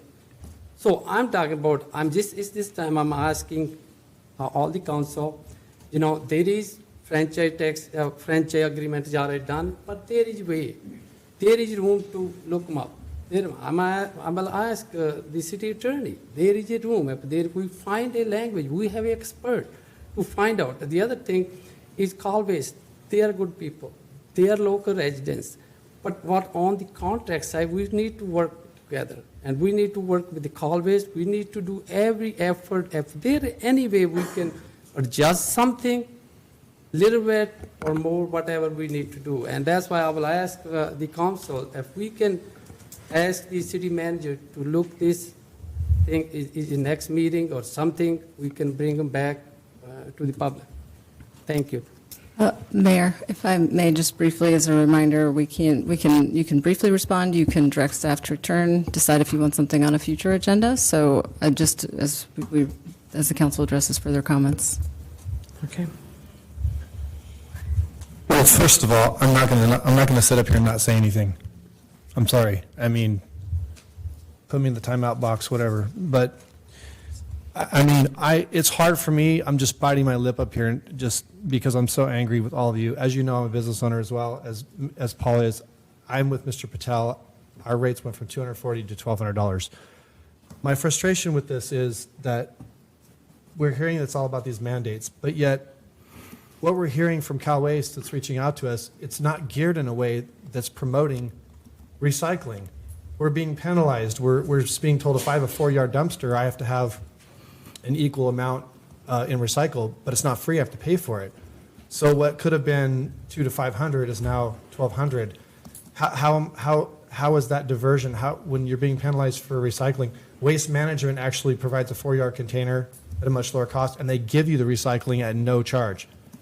Hearing some of you speak, I'm thinking, I saw Amy's presentation and I kept thinking, I saw the 3 things up there: business retention, industrial recruitment, community engagement. I mean, all 3 of those things, it's like strike 1, strike 2, strike 3 against us on those 3 things. I mean, I'm not going to sit here and place blame on how this happened. You guys can dig around and you can figure out how it transpired. Bad negotiating, bad rollout, bad input to the community. I mean, there was notices that went out. I have these notices, look like this. There was 296 of them that went out, but you know what? It wouldn't have mattered. 300 protests wouldn't have made a difference. Even if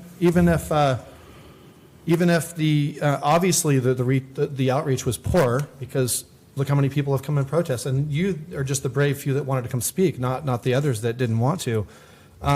This to me is a quality of life issue. I mean, this is not about business in Galt. This is about our community as a whole. This is probably, I've lived in this town my whole life. This is probably the single most thing I've seen to critically injure business that I've ever seen in this town. We have businesses that you guys rep here, 61 years for Spawn's Cookies, 30 years for Ramos, 25 for Galt Sign, 50 years for IGA. These are small town mom and pop businesses that have put in decades in our town. And this one bit of what's happening now is going to be the death knell to many of those businesses. I know that we have a contract. It's pretty ironclad as far as the way the language is. Our city manager has been very receptive to all of you. Paul and I and other council members have met with him. He's been going over with a fine-tooth comb, trying to find any chinks in that we can do. But I agree with Paul. I think that we need to be creative and think outside the box. I don't think the answer is, oh, well, we can't do anything. We have to try. We can't promise you anything, but what we can do is we can try our hardest. And I know that, you guys will believe me. I've spoken to a lot of you out there that know that if there is something that can be done, we will try. But we can't make any promises. So I just want to leave you folks with, that knowing that we sympathize with you. I personally sympathize with a lot of you. And I wish we could say more this evening about it, but I agree with with Councilmember Sandu that we need to bring this back or something. We need to visit this because this is going to just destroy our economy. Budget, whatever, doesn't matter. What do we live? We've run everybody out of town. Who cares? I mean, what are we going to do? So. Thank you, Vice Mayor. Yes. Go ahead. In the interest of remaining within the law of the Brown Act, I'm going to save most of my comments for my individual conversations that I've had with the folks in the community. But I do believe that we should ask staff to bring this issue back for a full ability to talk about it in open public, properly notice the community so that those who want to come and participate can. And I agree that this needs to be looked at because it is one of the single things that will drive business out of town. I mean, it's already doing it. And so I think we need to do whatever we can to address this issue, not only with the current businesses, but for God's sakes, we're putting Ms. Mendez in a spot that she's never going to be able to do her job. So that's all I have to say about it. Again, I have a lot more to say, but I'm in the interest of staying within the law. I want to reserve my comments for later. I'm a little shocked at some of what I've heard tonight, too, and I'm concerned as well. I think what we need to do is focus on a resolution, and that obviously has to include Cal Waste. Cal Waste has to be at the table, and I think they need to be as creative as possible to work with these businesses. Certainly, these rates are untenable, and I don't own a business in town, but if I did, I would be shocked. So I am in full agreement that to have staff come forward in the future with a future report, and hopefully in consultation with Cal Waste to see, what efforts they are willing to take in order to resolve and alleviate some of the concerns. I too was a little surprised. If I would have heard 600, 700% increase, I would have remembered that. So it was never mentioned. Yeah, it was never mentioned. So I agree. If we can bring that back and get Cal Waste at the table and figure out some solutions and some help, that would be wonderful. All right, thank you. All right, reports by city council members on regional boards, commissions, and committees. Thank you, everyone, for your public comment. If you want to sneak out.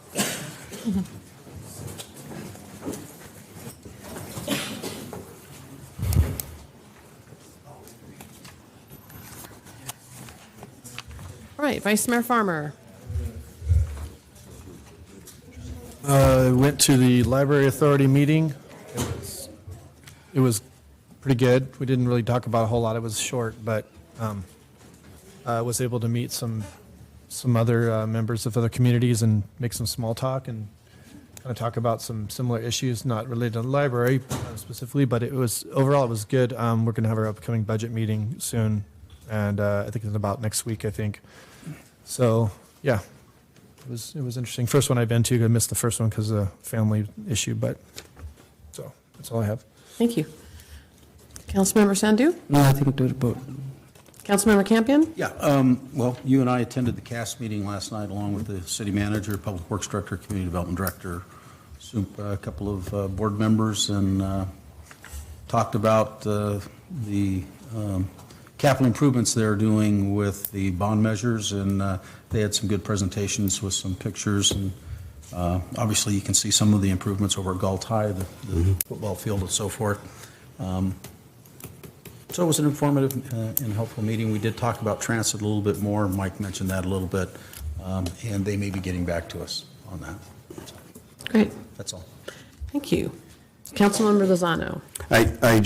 I'm going to be brief. There was a lot that went on at SACOG at the last meeting, but it's kind of just follow-up from what we did before.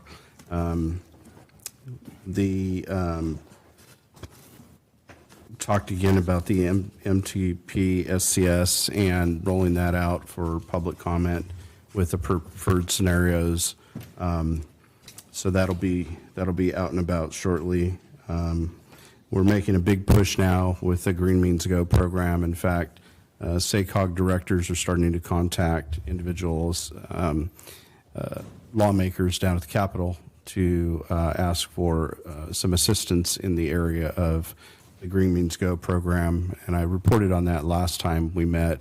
And the ask is $100,000 for 4 years. Each year for 4 years, so $400,000 to address the Green Means Go program so that we can do some things in the area of reducing greenhouse gases. And again, just kind of the last piece, there's a presentation that had to do with innovative mobility. It was a workshop. It's pretty cool.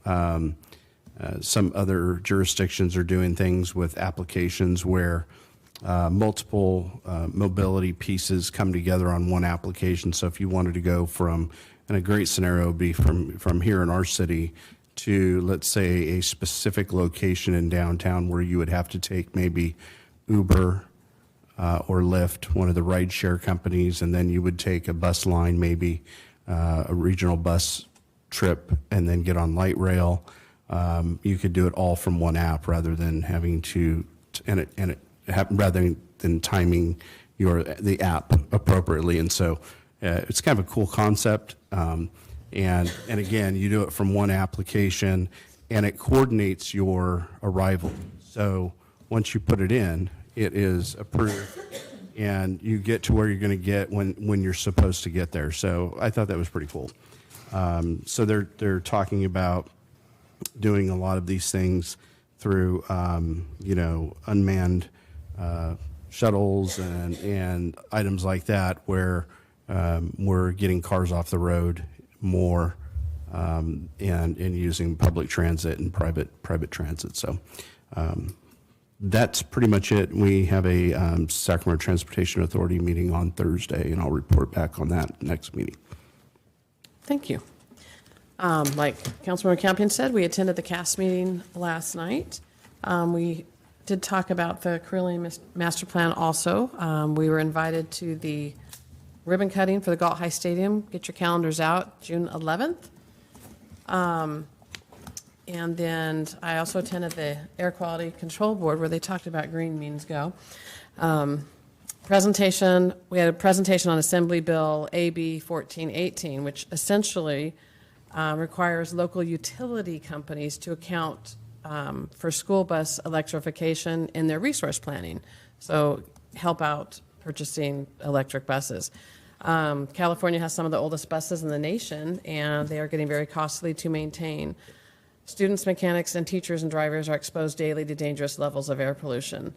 So electric school buses, though they're costly, they will save the districts thousands of dollars in maintenance, which is kind of something that came up at the CAS meeting too. So they're kind of correlating if we can get them out there and to plug in some buses. And the sooner we can convert our schools to fleets to electric, the sooner we can help save the schools a significant amount of dollars to create a more healthful environment for the students and our community. I don't know if you've all ever been behind a bus. It's not very much fun if your windows are down. Had the Youth Commission meeting last night also. It was the last meeting of the year for the graduating seniors and the members not chosen to return. And we have 6 out of 10 as new youth members that the council will have to approve and appoint soon.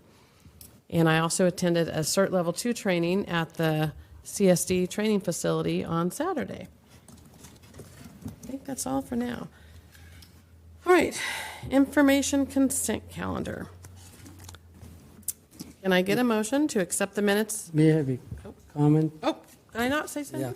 Yeah. I don't want to pull that agenda, but Tom, I was talking to Tom, and he can get back with you. What's the fund 011?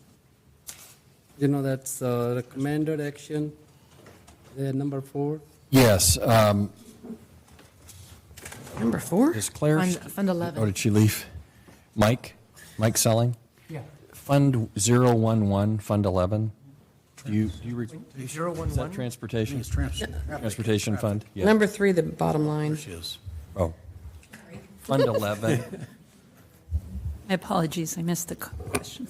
They'd just like to know what Fund 011 is. Do you know off the top of your head?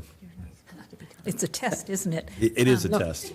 I believe that it is one of the funds that holds some grants, and so that fund we spend in advance of receiving the funds. I don't know for sure if it's the transportation, but it is one of those funds that runs grant through. It might have multiple purposes. I can get further information for you and bring it to you later. Okay, thank you. Hold on. This is in relation to item 3. I'm sorry, Yeah. I was unaware of the context. Yes, that's for the traffic impact fees. Yeah. Sorry, I didn't recognize the number. So Kimberly, since we're kind of out of order, can I still read the motion? Or do we need to pull that? No, you don't need to pull that since it is the consent calendar. We're just confirming there's no public comment, I assume, on the consent calendar. Is there any public comment on the consent calendar? All right. Now, can I get a motion to accept the minutes as submitted, receive and file warrants as submitted, adopt a resolution, 1, a public at-grade crossing agreement with the Union Pacific Railroad, 2, amendment to the Development Impact Fee Credit Agreement with Elliott Homes Incorporated, 3, First Amendment to the Subdivision Improvement Agreement for River Oaks 3C, and 4, appropriate $105,000 for Union Pacific Railroad agreement in fiscal year 2019-20 from Fund 11 available balance. So moved. Do a second. Moved by Councilmember Campion, seconded by Councilmember Sandu. Roll call vote, please. Vice Mayor Farmer? Aye. Councilmember Sandu? Aye. Councilmember Campion? Aye. Councilmember Lozano? Aye. Mayor Lamson? Aye. Motion passes 5-0. Do we have any scheduled matters? No. Regular calendar, Treasurer's Office, City Investment Policy for fiscal year 2019. I believe that's by Mr. Farrell. Yes, thank you, Madam Mayor. Before you, in your electronic calendars tonight, there are 2 copies. One was what I call a clean investment policy. In other words, all the remarks have been cleared. And then following that was a redlined copy. And I did just make a few verbiage changes from last year to this year. I'm always asked which changes were made. But before I get into that, I want to tell you a little story and why I made those changes. I belong to the California Municipal Treasurers Association. And about 4 or 5 years ago, within that organization, I started what is called the Investment Policy Certification Program. So any entity within the state of California whether it be a city, a county, a special district, water district, they submit their investment policies to me. I have a group of evaluators, and then those evaluators evaluate that investment policy. If they reach a certain score, then their investment policy becomes certified. And so over the past 4 or 5 years, I've probably seen about 80, 85 different investment policies throughout California. Because of, I took the best of them, and that's why I made the changes in the red line version to now what you see is the clean version. So the most important aspects to an investment policy is basically it's a roadmap of how the city invests their funds. And by government code, it has to be presented in a public meeting once a year. Whether you're aware of it or not, the city council actually has the authority or responsibility, I should say, to invest any idle cash. Because of what's in the investment policy, you are delegating that authority officially to the city treasurer. So and then also in that policy, you're dictating as to what the treasurer can and cannot invest into. And so that's the main purpose to this investment policy. The most significant change in this year's policy is on the very last page, where just last week, we as a city have to have what is called a custodian of our government agencies and our outside CDs. For the last 20-some years, we've used City National Bank out of Los Angeles. And just as of last week, I was able to change that. We now have a new custodian, and that is Zions Bank in Seattle, Washington. The reason for that change was because we were able to save about $6,200 a year by making that change. Again, same functions, same or better customer service, but we're simply able to save $6,200, which that directly hits the general fund. So that's very positive. So with those changes, looking at your clean version, I ask that you accept the investment policy for the fiscal year 2019-2020. Can I get a motion? So moved. Second. I believe that was made by Councilmember Lozano, seconded by Councilmember Campion. Public comment? All right, roll call vote. Vice Mayor Farmer. Aye. Councilmember Sandu. Aye. Councilmember Campion. Aye. Councilmember Lozano. Aye. Mayor Lamson. Aye, motion passes 5-0. Sean, I'd like to thank you for doing the red line version. That makes it much easier to review. Yeah. Oh, yeah. Saves you time. Thank you. Absolutely. Thank Sure. All right. Treasury report for period ending March 2019. Hope you have some good news there. Next. Okay. So before you have the Treasury report, March 2019, in last quarter, I talked about an inverted yield curve, and there is still an inverted yield curve on the economy. And I'll give you today's rates. So I can go out and buy a 3-month Treasury at 2.42%. Okay? But a 5-year Treasury is at 2.26%. So the longer term you go, the less rate you're going to get. That's why it's called an inverted yield curve. And as I said last time, and I still mean this, that's one red flag that you look for as far as an upcoming recession. When that's going to hit, no one knows. Okay. So just the highlights of this. There is a Farmers and Merchants certificate of deposit that is maturing actually this coming Monday. I purchased this 3-year CD, 3 years ago, and at the time, the rate was 1.2%. Okay, that was a great rate at the time. All right. So, but in today's world, it's changed a little bit. So I changed it down to a 2-year CD that when it renews on Monday, and just I finalized the new rate, and that will be 2.35%. So we're getting, 110 basis point increase, okay? So which is good, but it's still, that one thing is not going to save us. And then I also want to report the 9 months worth of fiscal year interest earned, and that is $662,000. So, which is very positive. That's good. I expect the full fiscal year to show up right around about $800,000 this year, which is positive compared to other years. And it's just because interest rates have risen a little bit. That's the reason why. So with that, I ask that the council approve the treasurer's report unless you have any questions. Yeah, any questions, any public comment? Or any council questions? I have a quick one. Yeah. So how does this year compare to, say, last 5 years? Has this been a good year for our return? Compared to the last 5 years, yes. The answer is yes. Now, compare it to I want to go back, say about 23, 24 years ago, it's not as good.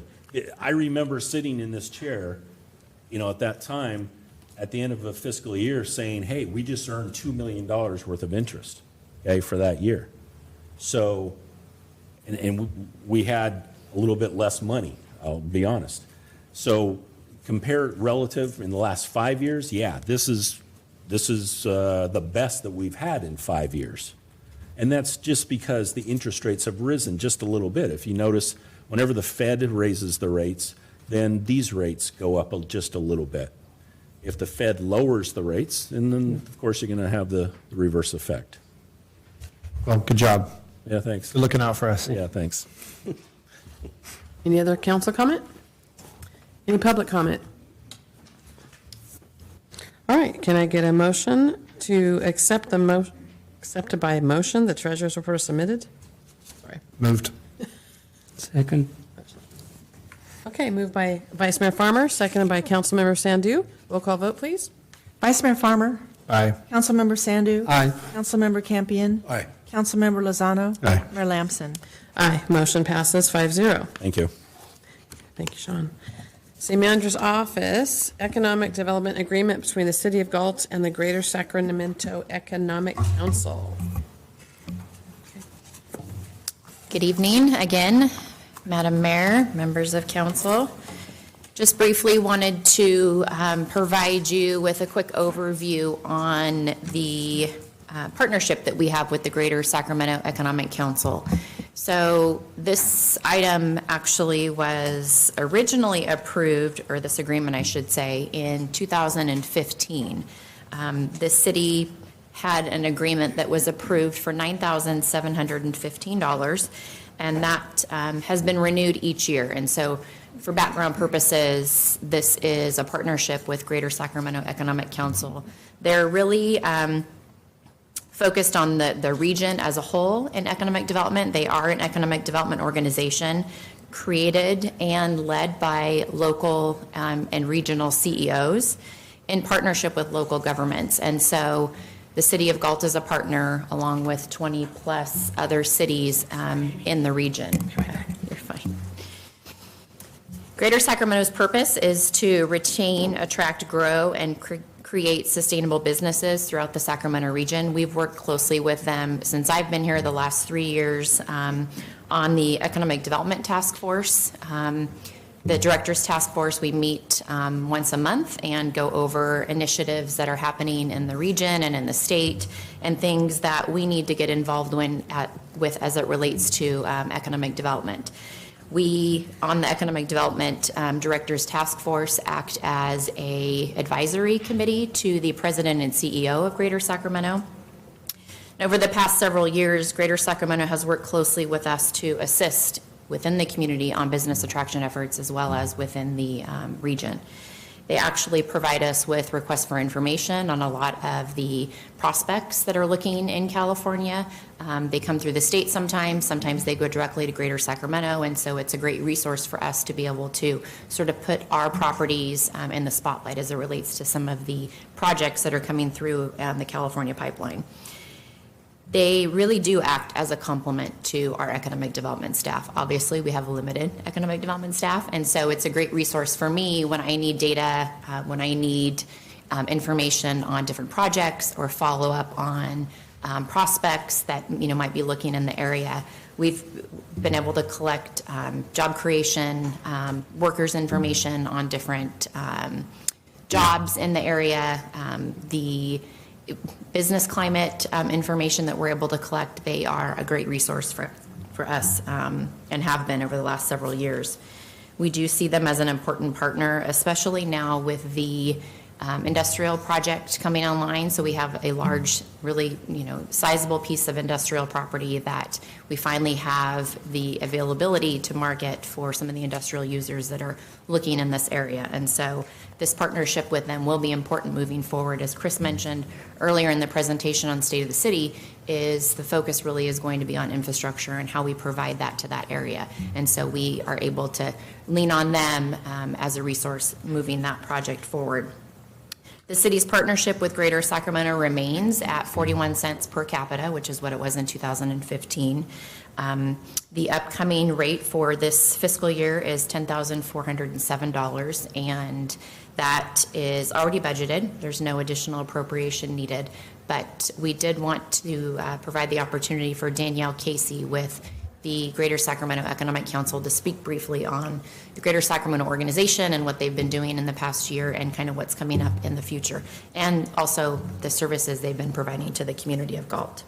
So with that, Danielle.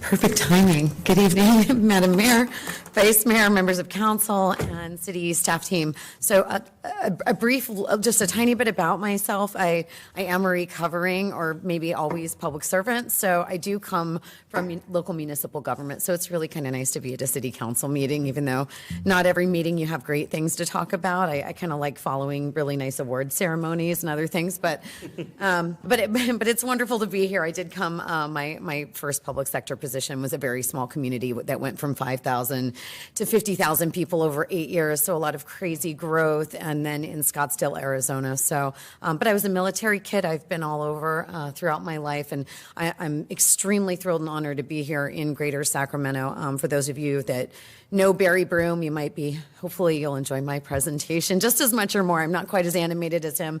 But I've known him throughout my career. I've had the pleasure of working with him on a regional basis, and he really told me about the amazing things happening with this region. And when I came and checked out the opportunities and really the amazing work to be done in all of Greater Sacramento, and that it was an opportunity to really make a difference in a larger community that truly cares and wants to drive this economy, it was very exciting. And I'm thrilled to see all the amazing work that your team is doing, again, with limited resources. So I'll fly through this very quickly. Just want to make sure if anyone, our big audience, or anyone else that's maybe not familiar with the organization, just a very high-level overview. Greater Sacramento Economic Council is a public-private partnership. So the nice thing, I think, for our public entities to know is our board makeup is 30% now public, 70% private, but our funding is a little bit of a reverse on that. It's almost 80% private funding and 21% public, and we actually do sequester our public funds, so we know that we're using those appropriately.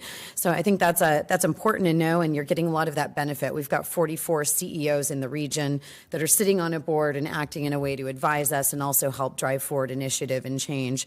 But at that table as well, we have our public sector leaders that are also making sure that what's being driven is in the best interest of all all the communities in the greater region. Some of the pieces of support that we have are things like our Competitiveness Council. This is a group of advisors and leaders that really looks at the data we bring forward, and everything we do is evidence-based. That's our focus. So we'll look at challenges and issues and economic trends and things that are going on across the country. We'll bring this to the Competitiveness Council, and they will help us drive forward those conversations to the board of directors. And there's actually going to be a board retreat, and Mayor, I'm not certain if you're going to be able to participate. I haven't checked the roster, but hopefully you are. It's going to be a very engaging discussion. And that board retreat each year drives forward our action plan for the year and all the work that we're going to be doing. But the advisory on that starts with our Competitiveness Council. We also have industry councils. So right now, our most active industry councils are Food and Ag Industry Council, focusing on food and ag, but really also taking a deep look now at ag tech and working to advance that industry. But we also have some other ones upcoming, possibly in the next year. We have a champions program. We go out and we talk to people in the community about why they should want to champion not only our organization for our selfish interests, but economic development in general, and understanding how economic development organizations work and engage. And we offer them opportunities as well to engage with the leadership in our group. And as Amy mentioned, the Economic Development Directors Task Force, which I personally hold near and dear because I served on her side of the fence in the past with the regional organization. I think it's critical and very important for us to hear what's going on from our community standpoint, but it's also equally important that you have staff economic development directors there around the table, all hearing the same information, all having the same opportunity to participate in our regional efforts. So our internal organizational pillars, so just kind of, you know, how we're staffed and what we're doing. We have engagement staff, and these are people that are really supporting our boards and councils and task forces. And of course, we obviously, you know, because we're a P3, we have an investment model, so we need to make sure to raise funds. We actually do quite a bit on sponsorships as well for our events and programs. But we also have a research arm, and as Amy mentioned, I'll get to at the very end, when you add up the staffing and also the data resources that we have, we're about $150,000 or more worth of value for you to tap into at any point. That's what that would cost you to have that at your own disposal.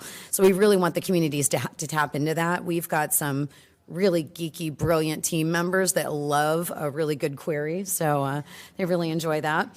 Myself as well. We obviously do a lot of marketing and PR. So I do tell folks, if you're not seeing our PR, you should be seeing it in the local community celebrating the work we're doing. But we also do quite a bit of targeted marketing that you won't see, like to national site selectors and reaching out and putting material in front of corporate real estate decision makers and other business leaders in other markets. So the work we're doing from that standpoint is pretty extensive.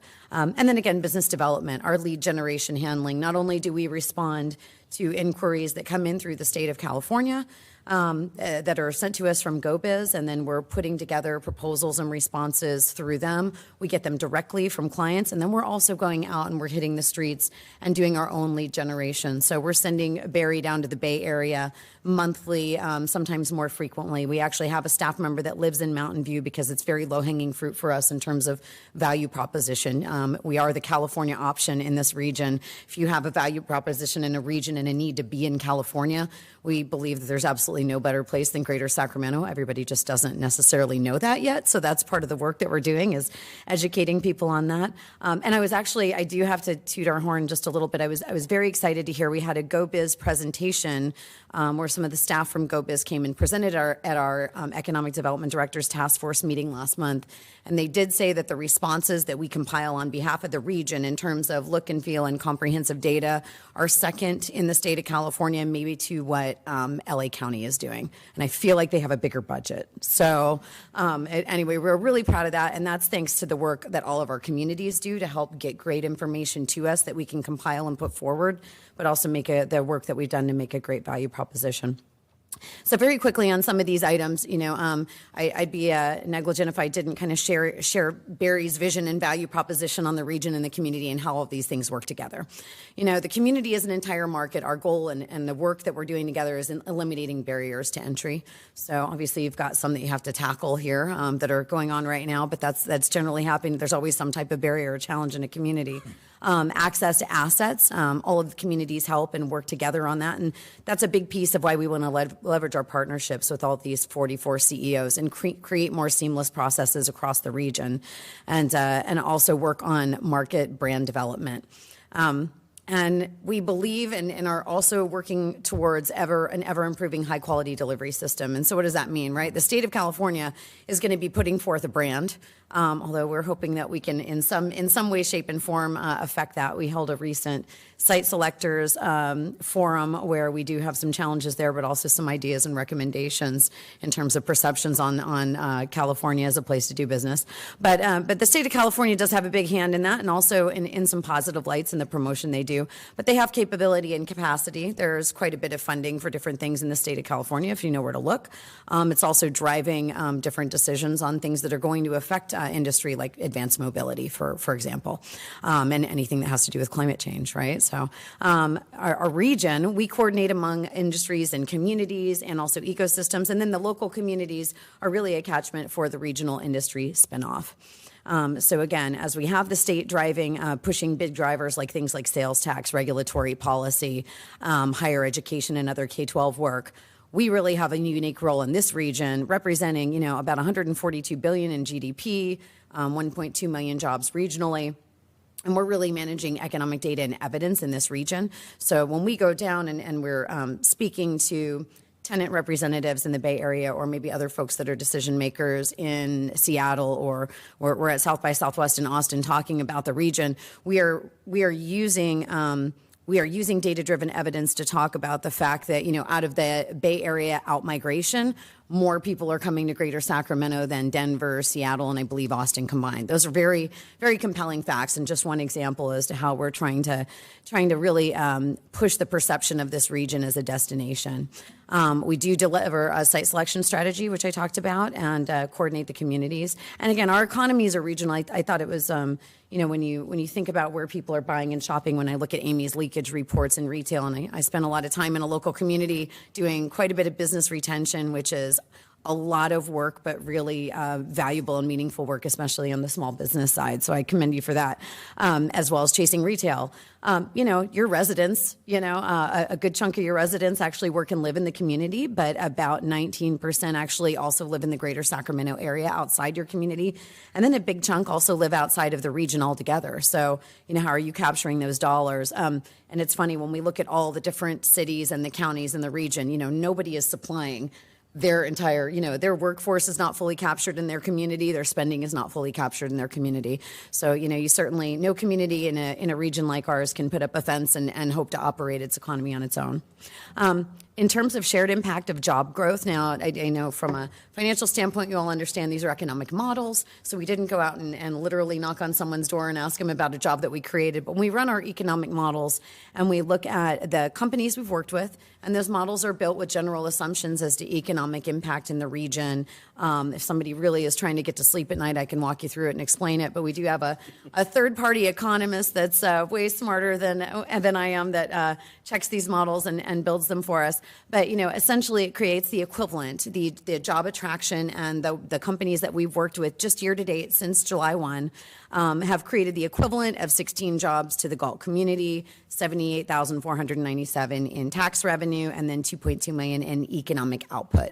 So we're really proud of those numbers. So again, even the work that we do, if we're not landing a company directly in your community, because of the way that populations, flow to work and to home, we do have an impact on every community in this region.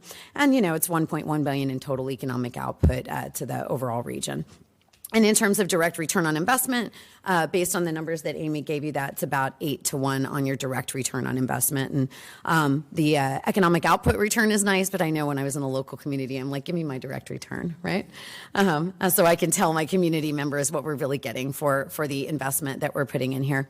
In terms of our current year action plan, these are high-level pillars, but we're working on regional brand. We're working on business climate. And business climate, can really be just about anything that you think about. But one of the things we're doing right now is commissioning a study looking at, for example, impact fees across the entire region, because we continue to hear that that's a big issue. And again, it changes in every community in different areas.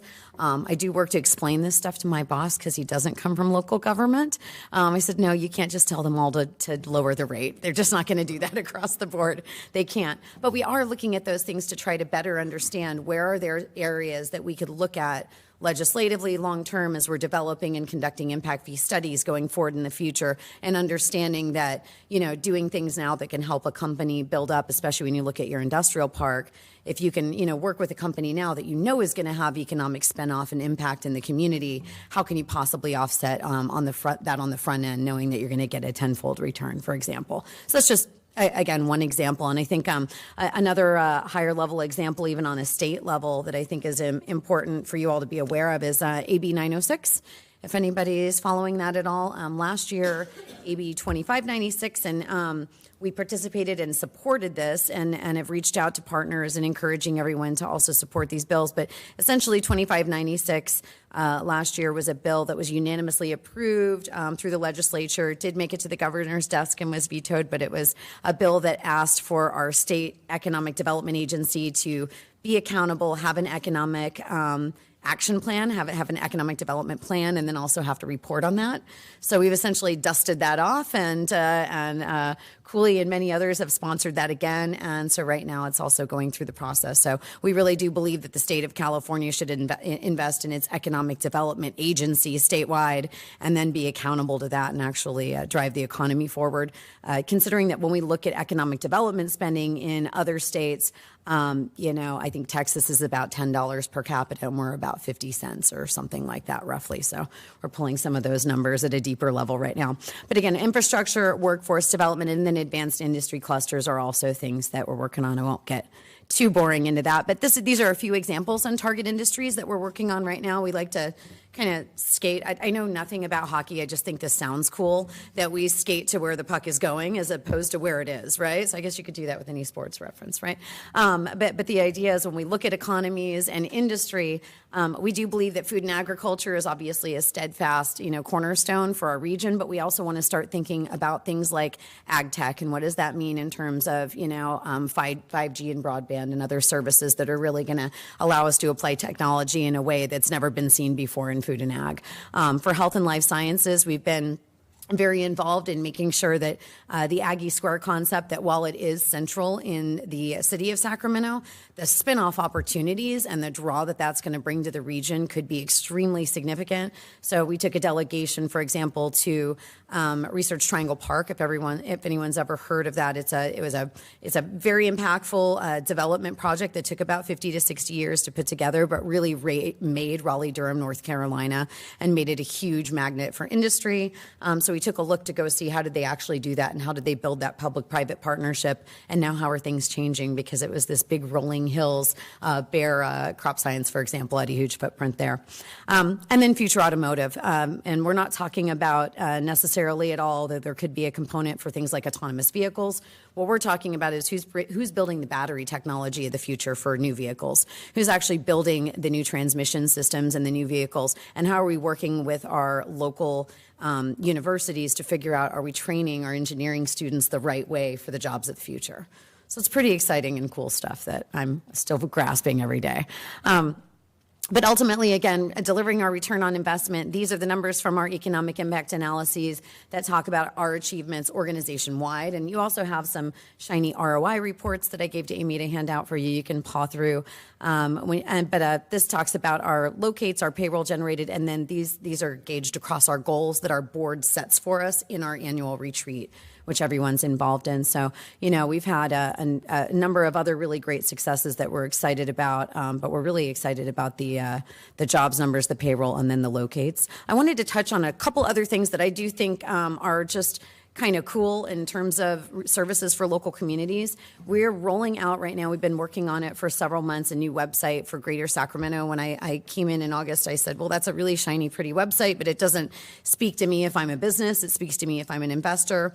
So we're completely revamping that, and we're also featuring enhanced community information pages. They were really static and boring before, and now each community is going to have a much more robust page with more interaction, and it's really going to showcase the region as opposed to a list of communities that means nothing to somebody who doesn't know Greater Sacramento.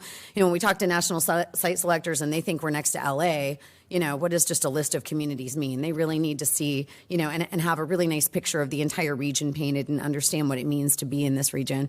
We're also doing things like designing really beautiful, consistent layout flyers for all of our communities communities and really taking the responses that we do, and we call these RFIs, requests for information. That's what we'll get from a company, and we put together pretty robust proposals, and we want all of our communities, no matter how big or small, to look just as sophisticated and having just as nice material as the next. So we're working on that. And then we also have done a couple other pretty cool things as well. We have an online commercial sites database.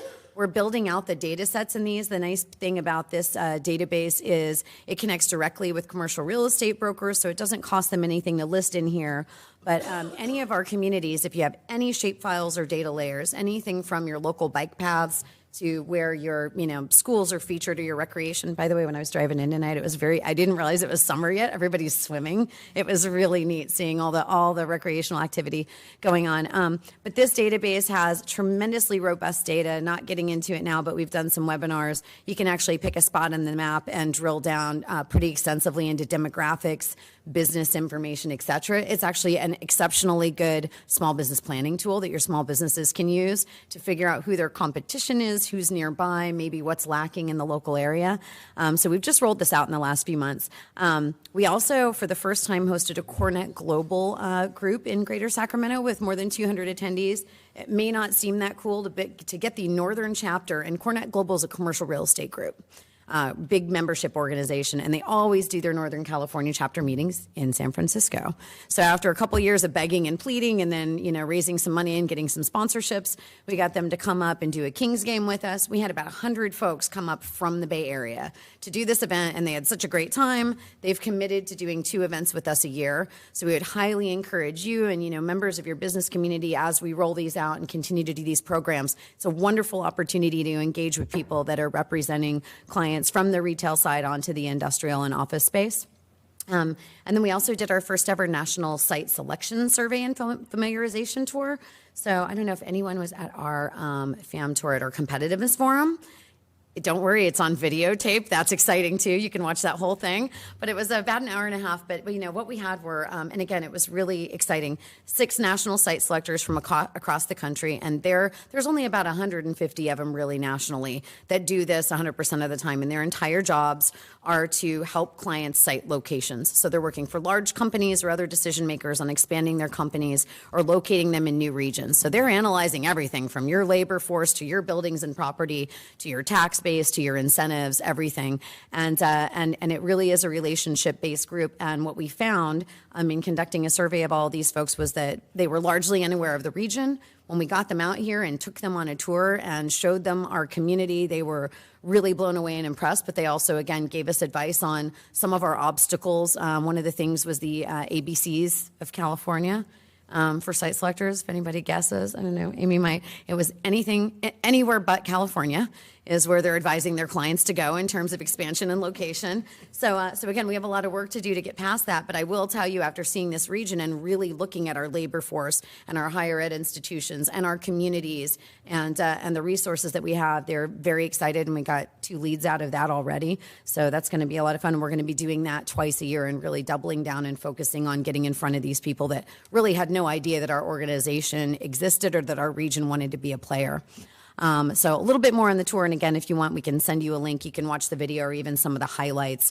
But to get 6 of them to come out was a big deal. When I was in the Phoenix region, and what is that, about 4 million folks, we were generally would get 6 or 8 to come out. So it was really pretty impressive. So, and then we also got a really nice compliment from Andy Shapiro, and he works out of Mountain View and has extended us the ability to use his conference room whenever we want more when we're down there. So we'll take that. We'll take whatever we can for free. And then finally, just a quick summary. When I mentioned the research and data services that we offer the communities, and definitely please take advantage of this, economic impact analysis. If you have a business or a project that you're either trying to lure or understand what the impact's going to be to the community, we can run those models for you to give you a sense of what the potential is. If you're thinking about putting something somewhere, we can help you with those. We can do labor and cost of living analysis. We have access to some really robust databases that are pretty expensive. For us, there's economy of scale with the region. For you all, these would be $20,000 databases. We do property and commercial real estate trend monitoring. We can analyze companies and vet them through some of the research tools that we have. And again, marketing and web presence and support and a lot of other things in between.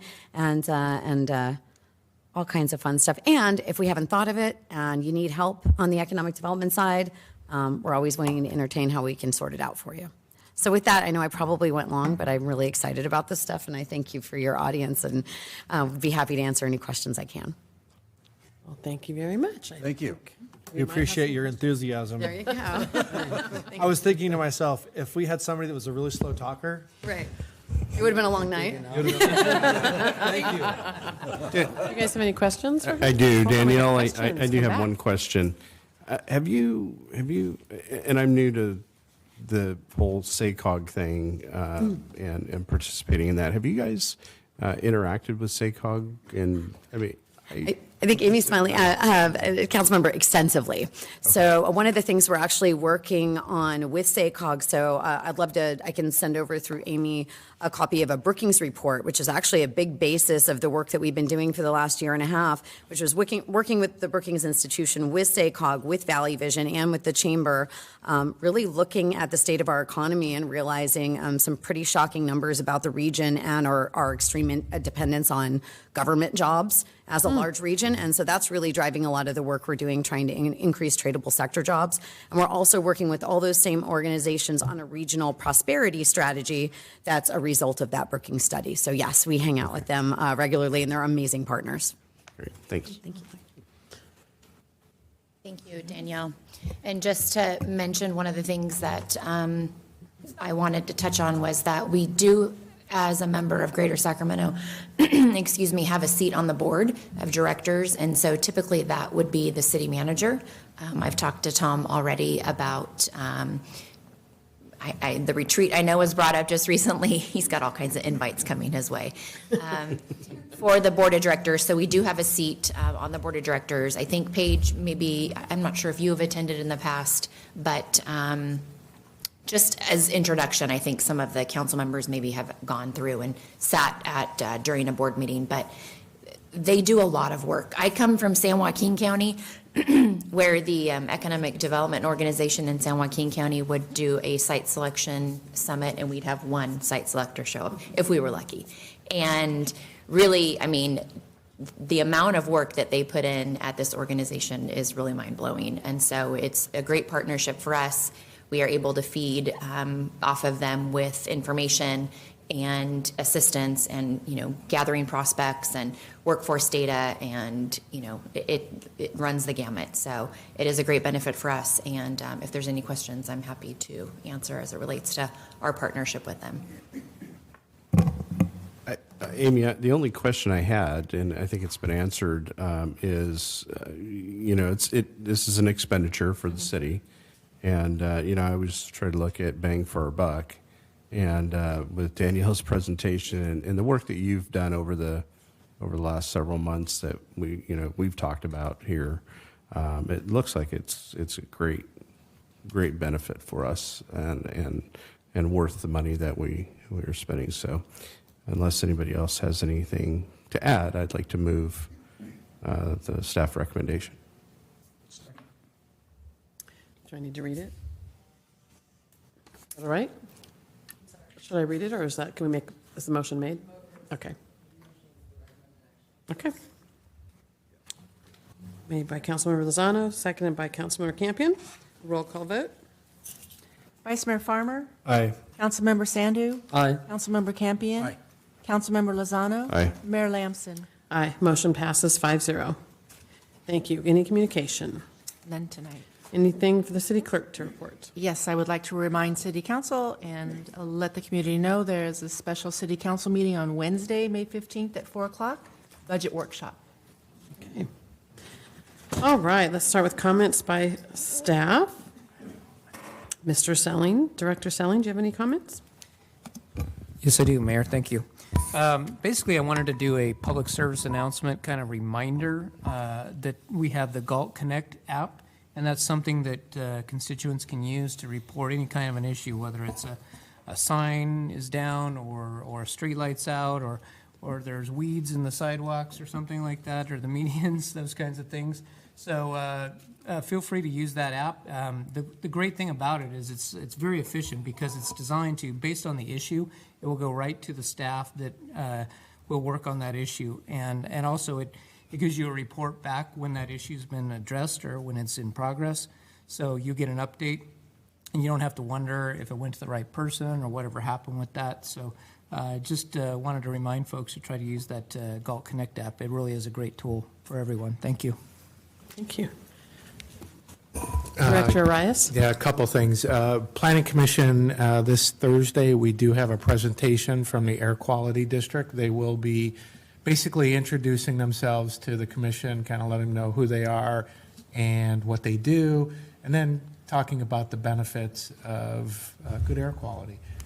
And at that same meeting, we are providing an update on the Curlian Boulevard master plan. So we've put notices out. There's been quite a bit of chatter on it. We've talked to a handful of people, so we expect it to be a robust meeting on Thursday. Where's it going to be? Right here. Okay. Director Tyson? Thank you. Hope everybody can attend the May 15th budget study session. We're working very hard to prepare materials for you. See you there. Thank you. Director Hall? Evening. So we're currently recruiting for the position of police officer, rec worker 1 market, lifeguard, youth sports official for softball, and of course, we're still taking applications for the city manager recruitment. Our staff is working hard on getting through the applications. So far, we've received 54. So we will be bringing back more information regarding the city manager recruitment at the next council meeting on the 21st to discuss. Great, look forward to that. Thank you. That's all I got. Director Solis, you've been awfully quiet this evening. I've been studying. We will be starting tomorrow. We're kicking off a series of meetings for Prop 68. We'll be applying for a couple of grants, trying to figure out which parks are eligible. We have quite a few parks, so that's a part of it is the acreage of it. We've identified 2 parks, Meadowview and Harvey Park, that would that we feel that are we would be competitive in applying for grants. So our first meeting, we have to have 3 to 5 meetings to apply for this grant, and the first meeting to kick off will be tomorrow at our Parks and Rec Commission meeting. Then we'll be going out to the sites, Meadowview and Harvey, and talking to the residents near there. So, great, thank you. Chief Sockman. Just a couple things. No public service announcements, though. Monday was the California Peace Officer Memorial Ceremony. There were 8 officers inducted that lost their lives this year, 10 total, so 2 of them were from previous years. And Galt was represented there at the ceremony. Another interesting thing is our canine teams. They took the top team in the San Joaquin County canine trial, and this weekend they took the top team for the Yuba canine trial that's given to the two handlers, their combined scores. So collectively, they had the best score out of any of the teams that were there for the last 2 trials. So that's a huge success for us. And lastly, I want to tell the public once again that our motor officers are out there in full force. Isn't that right, Officer Steele? So those complaints that are coming in are being addressed, and there are an awful lot of drivers out there that haven't figured out what a stop sign is and/or what the speed limit is. And so, I want to encourage everybody that's listening, that watches this later, please slow down, stop at all the stop signs. It would certainly make life a lot better and the quality of life for everybody in Galt. And that's it. Thank you. Mr. Haglund? Very quickly, I want to thank our Public Works Director, Mike Selling, and the members of the Public Works staff for putting on a fantastic employee picnic on Friday. A lot of good comments about that and the organization. You and your department did a fantastic job. So thank you for that. Thank you for the council members who were able to come out. That was it was a nice addition to the event itself, and I think that the employees had a good time. Thank you. Ms. Hood? I will be attending the League of California Cities City Attorney Conference this week. We'll be reporting back on what I learned at the next meeting. Great. All right.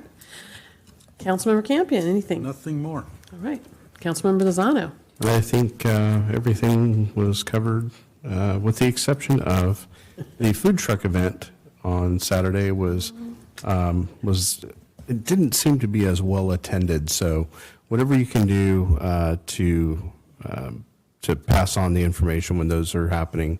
I know we do a good job on social media, but not everybody's on social media. So tell your neighbors, friends, everyone to be out there for the food truck events. They're fun and good quality food. So that's it.